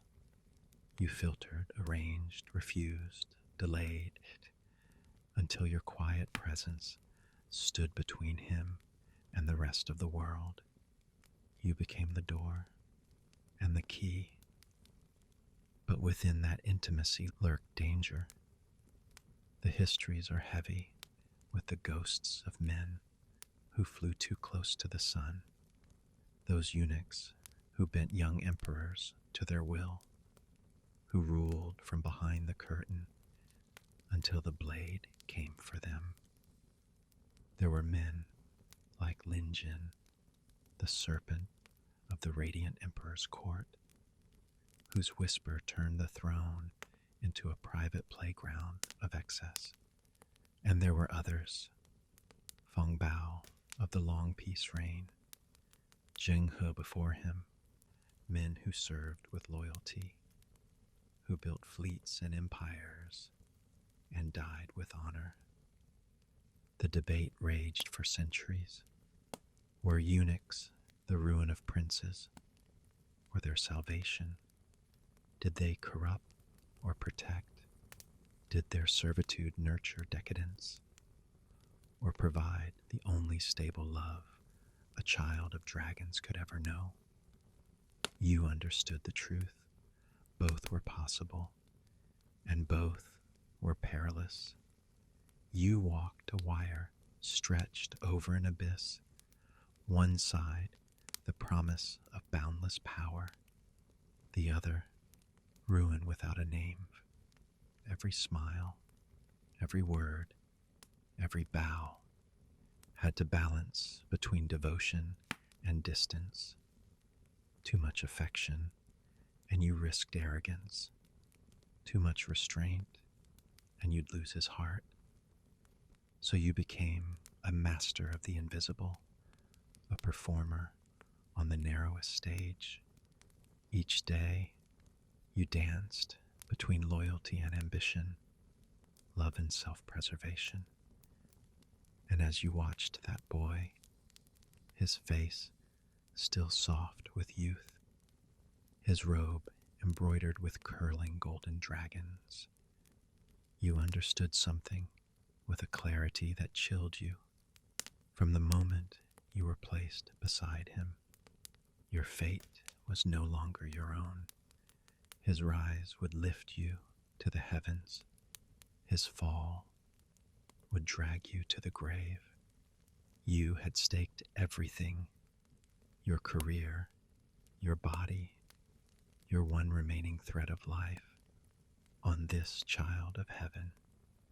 It was the greatest gamble a man could make, because you were no longer betting on survival. You were betting on destiny itself. Fate, at last, favored the gambler who had staked everything, the prince you had served since childhood, the one you'd fed, dressed, and guarded through fevered nights, emerged from the blood-chilled storm of succession, victorious. He ascended the dragon throne, and you, his most trusted shadow, his whisper in the dark, rose with him. For your service from the dragon's side, you were elevated beyond rank or precedent, ushered into the sanctum every eunuch dreams of, and few survive. The Directorate of Ceremonial Affairs, known in the old tongue as the Office of the Inner Seal, when you first donned the crimson robe, its hue deeper than blood, and stepped through the vermilion gates at the heart of the forbidden palace. The air itself seemed to change. Here, there was no scent of soap or sweat, no chatter of servants, only the whisper of paper, the soft, ceaseless rustle of pages turning, the sound of brushes grazing silk paper. Like spring silkworms devouring leaves, eunuchs hurried past in robes of blue, red, and scarlet, each color, each embroidered rank mark, a silent proclamation of hierarchy and peril. Their faces were masks of composure, their eyes sharp with calculation. Every step echoed with the weight of the empire. This was the empire's shadow cabinet, its true pulse. Beat here, the directorate's power was suffocating in its enormity, its core function to manage the flow of imperial documents, petitions from every province, like snow in winter, fell endlessly upon your desks. Your task to sort, to distill, to summarize, and, above all, to decide what was worthy of the emperor's eyes. Those few promoted to the red brush, the emperor's ghost hand, would take up vermilion ink and with measured strokes write provisional directives, the peony, the preliminary notations. In theory, the peony were mere drafts, suggestions awaiting the emperor's ready approval, his final word, his divine signature. But in truth, by the middle of the radiant dynasty, those sacred red marks were often left unwritten. Some emperors grew weary of rule, some drowned in pleasure or indifference, and in their silence, the eunuch's pens spoke for the dragon throne itself. Thus, the unimaginable happened. The right to decide became the right to define. You and your peers, the castrated remnants, the outer court despised, now controlled the arteries of the empire. You could decide which petitions reached the throne and which vanished, buried in drawers, marked to be reviewed. By how you summarized, by which words you chose, you could tilt perception itself, shape what the Son of Heaven saw, thought, believed. And when the emperor chose not to see, you wrote reality in his stead. You had become his eyes, his ears, his mind. The grand eunuch, holding the imperial seal, was addressed by officials as the inner chancellor. His authority rivaled and at times surpassed that of the grand secretary of the outer court. But even that was not what truly terrified men. The directorate's most dreadful power lay in its shadow beneath the shadow, a secret institution born of fear and absolute control. The Eastern Bureau. Its name once meant the East Surveillance Depot, a secret police force answerable only to the emperor and directed by one of your own. It had prisons, it had torture rooms, it had spies in every tavern, temple, and tea house in the realm. Its agents were everywhere and nowhere. They watched merchants, scholars, generals, even ministers of state. A whisper, a jest, a careless sigh could be enough. At night, they came like wolves, black-clad, faceless, dragging men from their beds. Those taken entered the Northern Inquiry prison, a place the living did not leave whole. You knew their screams were the Empire's heartbeat. You knew that mercy in this place was just another word for forgetfulness. Now sitting in your narrow chamber, surrounded by mountains of documents, you held a red brush that seemed to weigh 1,000 lives. Every stroke could raise a province or destroy a clan. Every line could alter the fate of the border, the tax, the army, the throne. You understood with a clarity that chilled the soul. You were no longer recording the Empire's truth. You were creating it. For the Emperor only knew what passed through your hands, and whoever controls what he knows controls what is. You dipped the brush again, watched a bead of crimson gather at its tip, and felt the quiet tremor of omnipotence run through you. To define reality was to hold a god's power. Stepping into the Directorate of Ceremonial Affairs was like stepping into a battlefield without smoke or banners, a war more ruthless than any fought with steel. The combatants were two ancient orders, you, the eunuchs of the inner court, the emperor's living instruments of will, and they, the scholar officials of the outer court, disciples of the sages, defenders of the way. Your war had no trumpets, no end. It unfolded in silence, in documents, in glances. It lived in the spaces between words, and it consumed everything. It might begin with a single memorial, an accusation of a eunuch's corruption, quietly intercepted and buried beneath your ink. It might take shape in a ceremony where ministers, quoting ancient rites, labored to strangle the emperor's desire in the name of propriety. Or it might live in something as small as a look, a single, knowing glance cast across the hall of literary glory, and war would begin anew.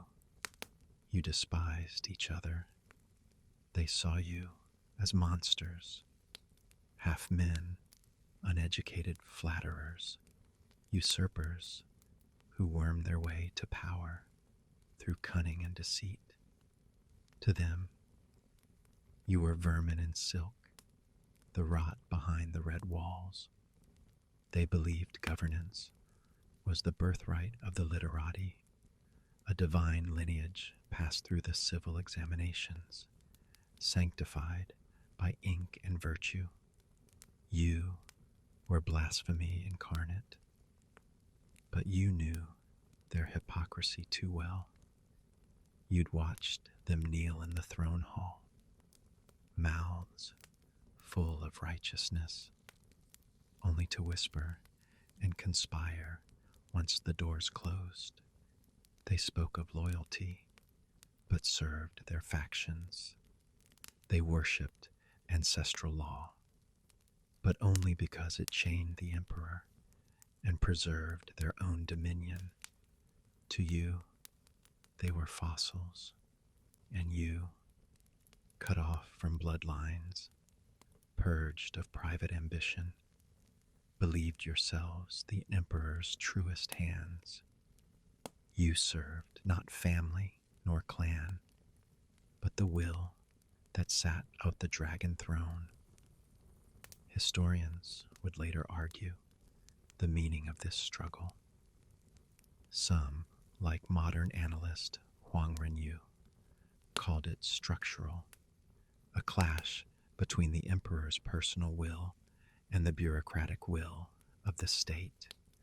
Others stripped away the poetry and set it plain it was a power struggle between two hungry beasts, fighting for the same bowl of meat, and in this struggle you held the ultimate weapon, the court flogging, when a censor or minister grew too bold, too righteous, too blind to danger, when his memorial struck too close to imperial vanity. A cold decree would fall. Take him to the meridian gate. You had seen it. The scholar's robes torn from his body, his pale flesh pressed to the freezing stones, his voice trembling with the last shards of pride. The emperor's eunuchs, your kin, stood beside the executioners, faces expressionless, as the ironwood rods rose and fell and rose again. The sound was like wet thunder. Each blow erased another fragment of dignity, another illusion of order. Blood splattered across the tiles. The onlookers turned pale, their silence heavier than prayer. It was not punishment. It was spectacle, a ritual of humiliation, the empire's own liturgy of fear, and it declared to every trembling scholar, the emperor's will is law, and we are its hands. You had watched it happen. You had smelled the blood, heard the wet gasps, seen the scholar's face collapse from defiance into pleading. But you felt no triumph, only a terrible, glacial dread, because you understood the system devoured everyone. The scholars, driven by fear and hatred, grew ever more rigid, ever more fanatical, until their factions turned on each other, their purity curdled into obsession. You, armed with unchecked power, became what they always claimed you were: arrogant, greedy, merciless. It was a perfect circle, a snake eating its own tail. The more the scholars resisted, the more the emperor mistrusted them, and the more he leaned on you, his servants without lineage, without restraint. Your power swelled, their hatred deepened. The empire, caught between, bled itself dry. You fought on this battlefield without corpses, though corpses were everywhere. You learned to bargain, to ally with those who understood survival. Men like the infamous Yan Song, whose smile could gut a ministry in silence. You learned to wield the Eastern Bureau's shadows, to destroy, to protect, to erase. And slowly, your heart hardened into iron. Your caution became cunning. Your kindness, strategy. The boy from the northern plains, the one who once wept for hunger beneath a cracked sky, was gone. He had been consumed, replaced by something colder, quieter, and infinitely more dangerous. Only a faint echo of him remained, a ghost behind your eyes, a memory you no longer dared to remember. Just when you thought you had seen the farthest reaches of power's delirium, when you believed yourself steady enough to survive in the empire's deepest shadows, a man appeared and showed you that madness has no ceiling. His name was Wei Zhongxian. He was nothing like you, or the thousands of eunuchs who entered the palace as children, shaped and tamed by its rules. Wei had once been a gutter gambler, a street ruffian, a man who had clawed through filth for every coin. When his debts consumed him and the knives of his creditors closed in, he took another knife and made himself a eunuch, not out of faith, not out of fate, but out of pure desperation. He entered the forbidden city not as a servant, but as a survivor. He could barely read, could not write, but his instincts for manipulation were pure, lethal, genius, and through his special paired for meals bond with the emperor's wet nurse, Madame Key, he rose, one bloody rung at a time, until the title Chief Eunuch of the Directorate of Ceremonial Affairs was his to command. And the emperor he served was the carpenter emperor, a ruler more fascinated by the scent of cedar shavings and the click of chisel on wood than by edicts or governance. So the empire fell into the hands of the man who called himself its most loyal servant. Wei Zhongxian became not merely a eunuch of the court, but the court itself. You witnessed it, you breathed it, you were made to play your part. He began by creating his own army, the Inner Drill Corps, a private legion of hand-picked eunuchs, young and strong, clad in bright armor. Their marches thundered through the palace courtyards, their shouts echoing off golden walls, until even generals bowed when they passed. Then he stretched his reach outward, reviving and expanding the Eastern Bureau, even resurrecting the dreaded Western Bureau.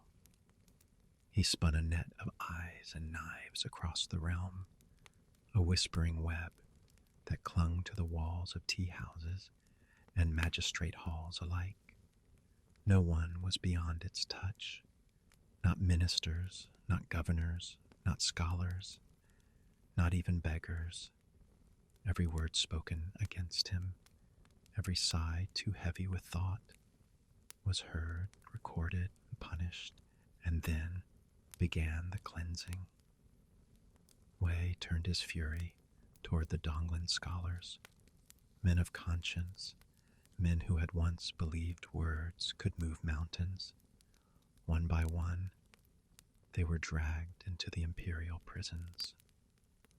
You heard the stories of Yang Lian, Zhuo Guangdu, Wei Dezhong, their flesh flayed by iron combs, their bones pierced, their screams swallowed by the damp stones of the Eastern Bureau's cells.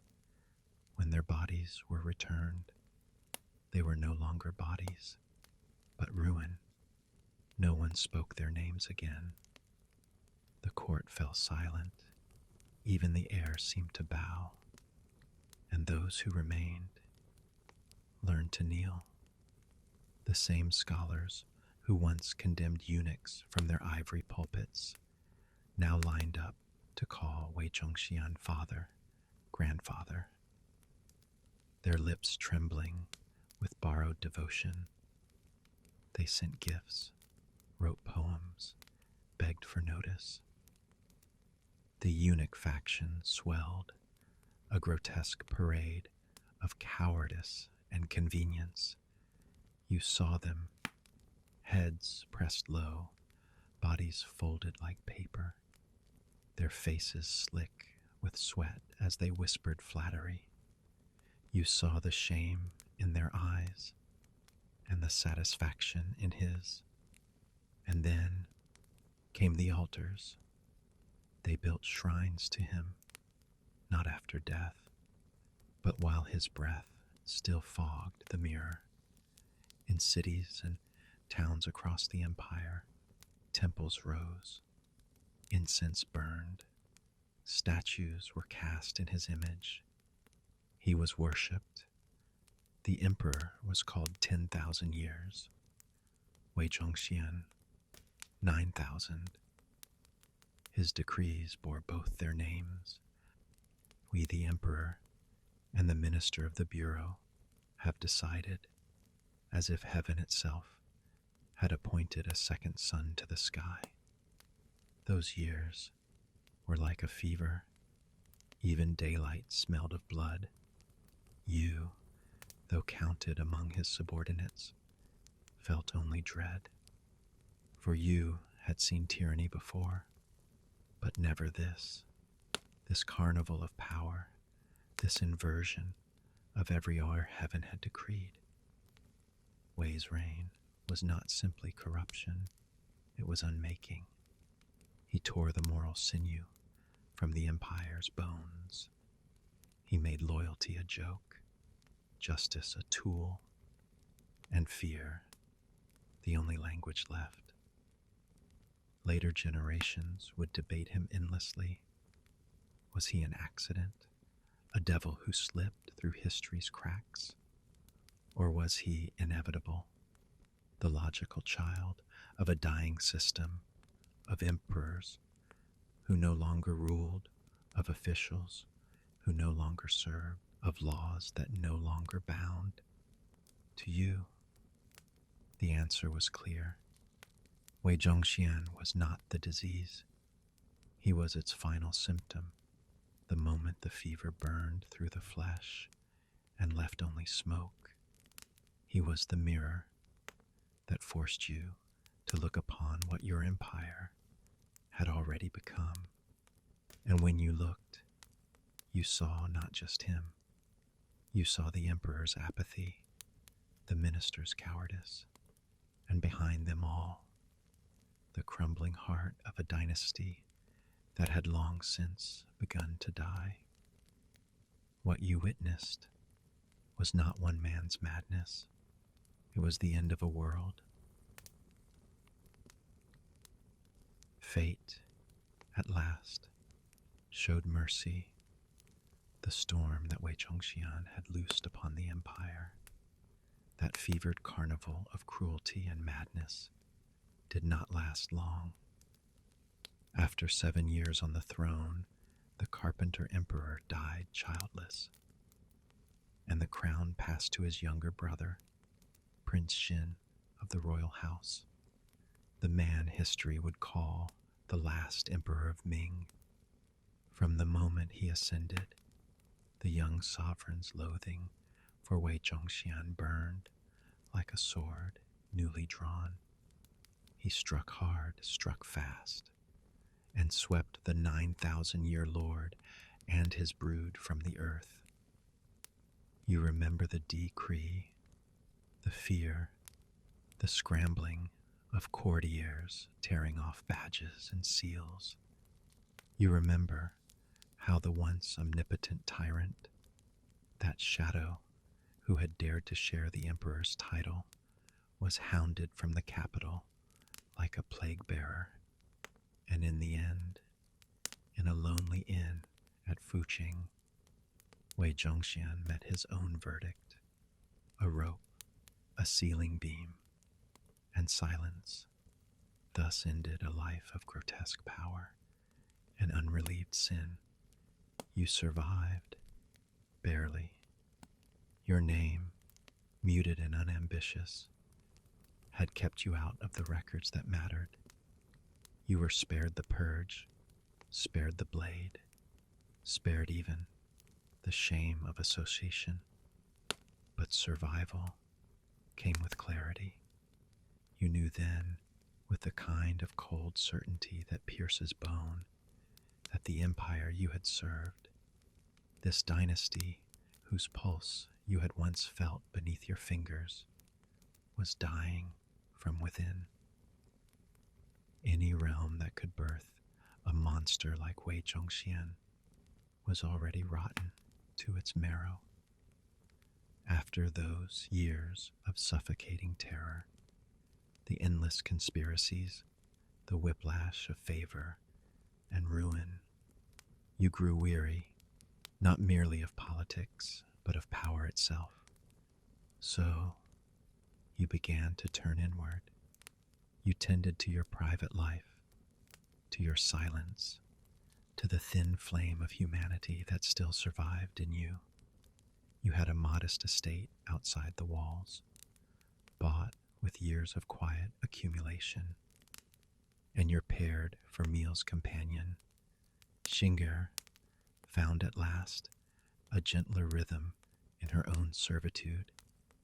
You still could not see each other often, but now there was something real between you, a sense of home, however fragile, and yet the emptiness persisted.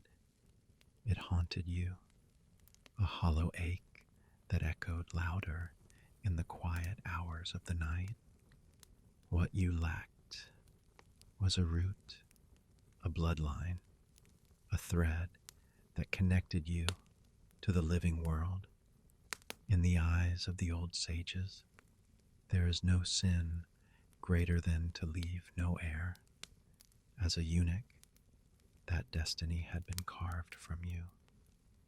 The most private, most permanent wound, your name, your family line, would end with you. And the fear of that ending, that total erasure, gnawed at you more deeply than any punishment could. So, you did what countless powerful eunuchs before you had done. You adopted a son. It was common enough by then, an unspoken tradition of your kind, a child from a brother's household, a nephew, someone bright-eyed, unspoiled, full of promise. They would become the boy of the house, a thread by which your extinguished lineage could continue its illusion of life. You petitioned leave from the palace and returned for the first time in decades to the soil that had birthed you. Your village was as poor as memory had left it, but your kin had grown prosperous from your secret remittances. Their gratitude came with unease, a mingling of respect, guilt, and quiet fear. From among your elder brother's sons, you chose the youngest, a boy of 10, quick-eyed, his voice still soft with childhood.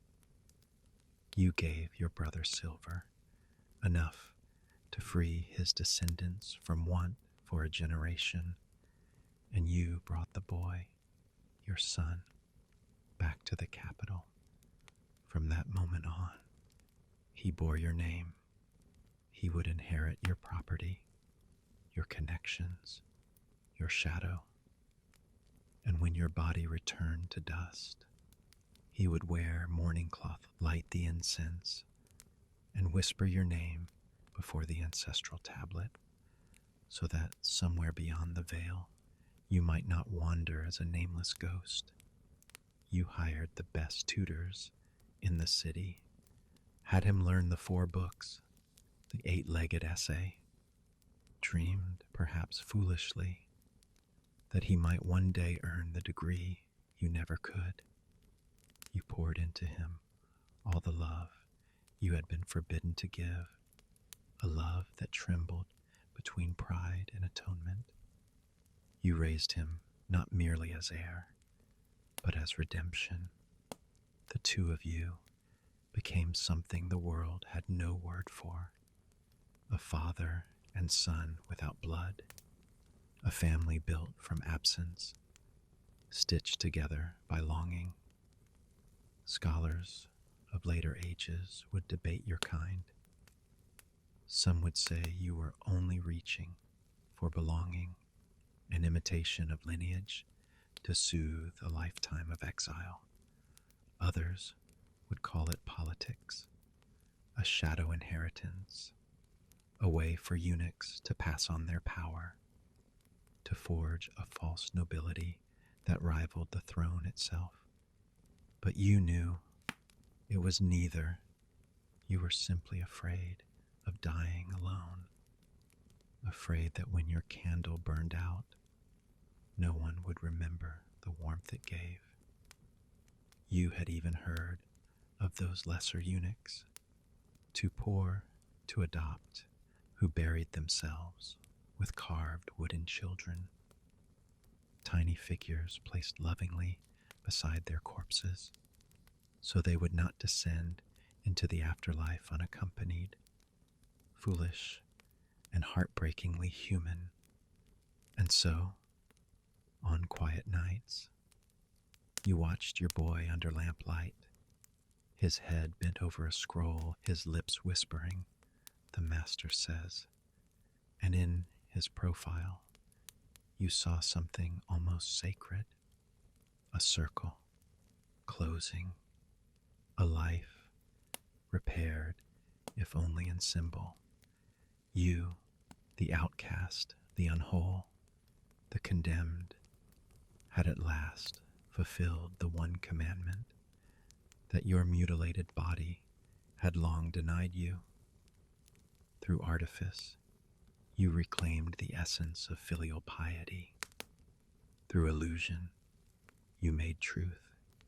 You built a false family to heal a wound that had been carved too deeply for reality to touch.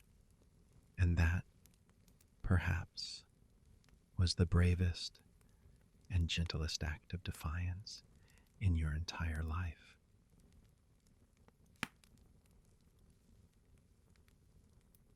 After Wei Chongxian's fall, the empire exhaled, only to realize the poison had already seeped too deep.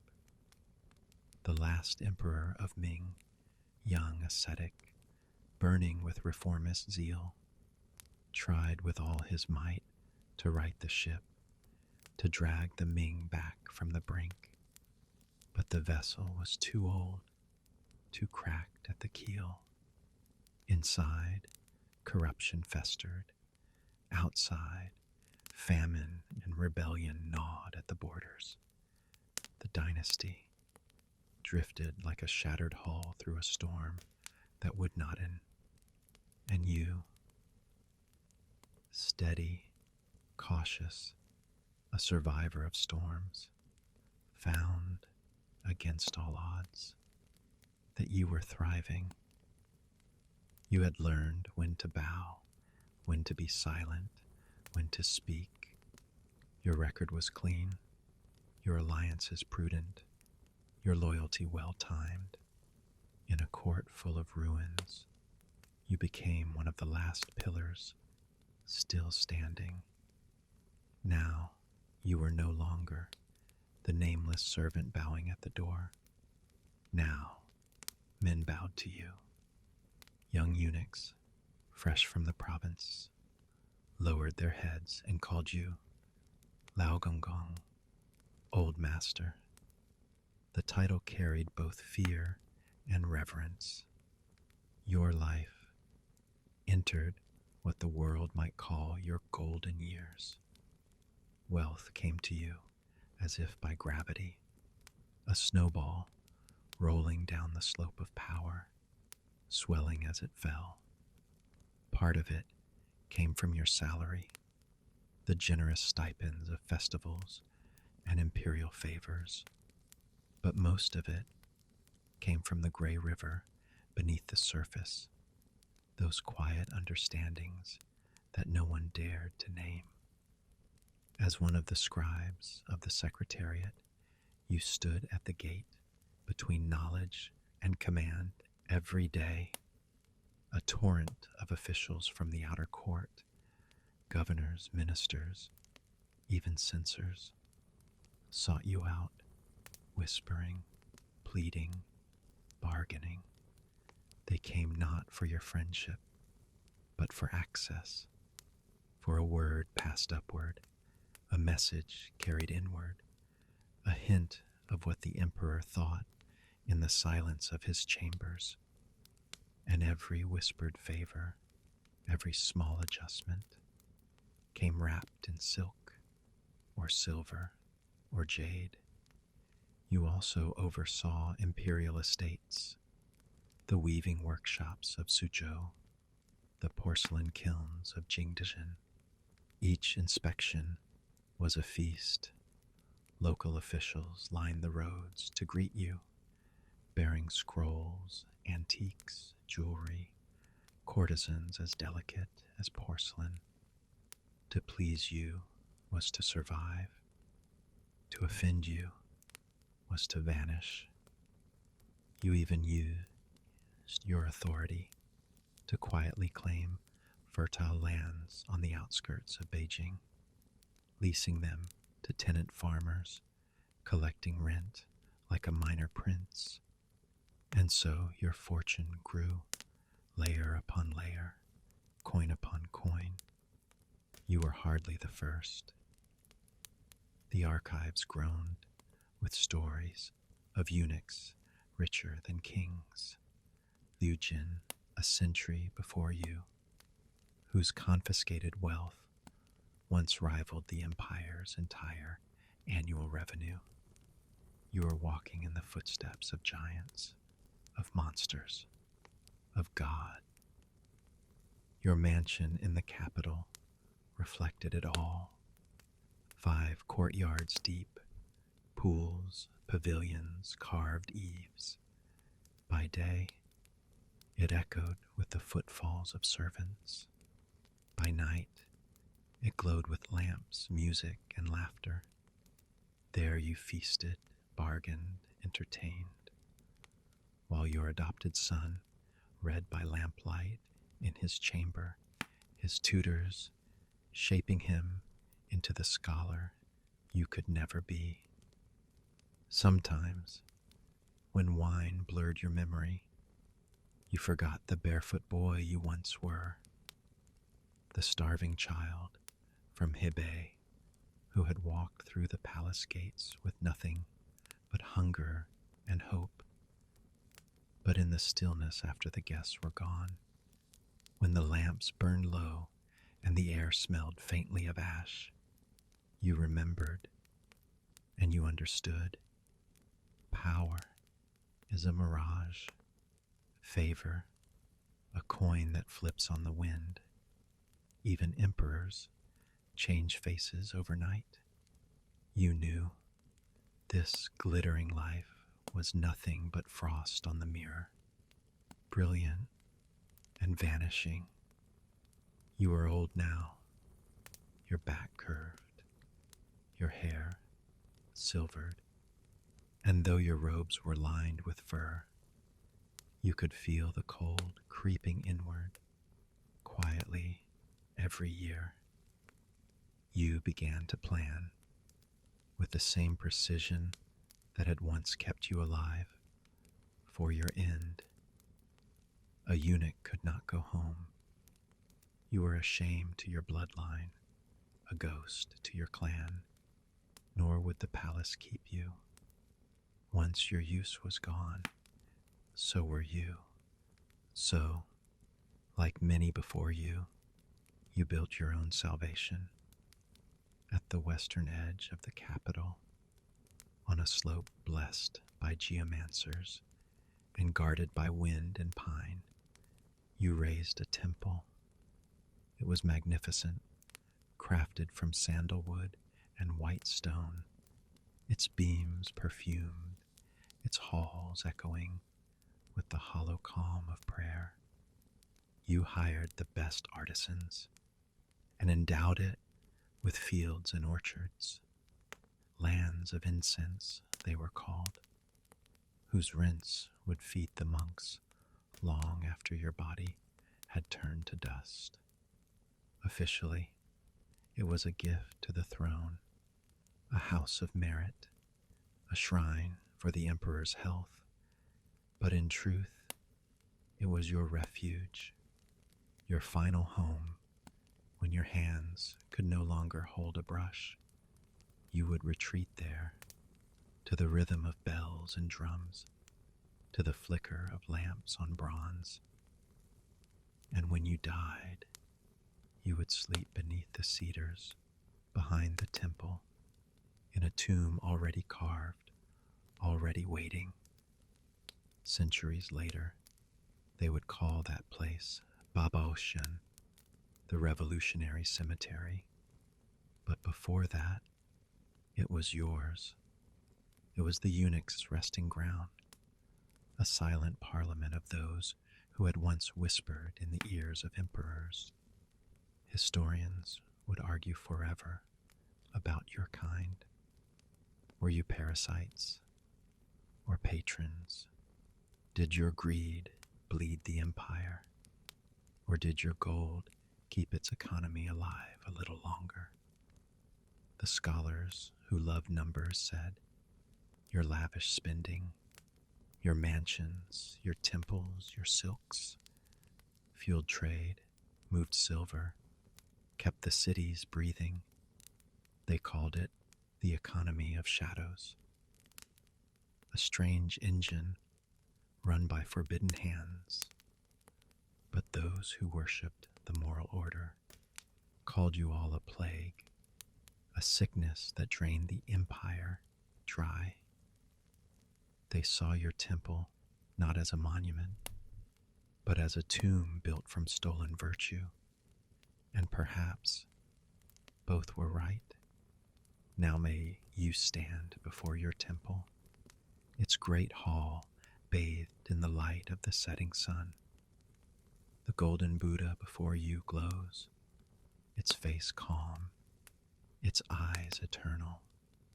You kneel, and the light gilds your worn hands, the same hands that once washed blood, once counted coins, once carried edicts that shaped lives.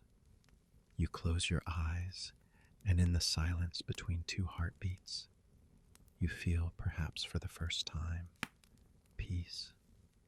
All your life you have taken. Now, at the very end, you give back your wealth, your fear, your sins as offerings to the heavens. It is not redemption.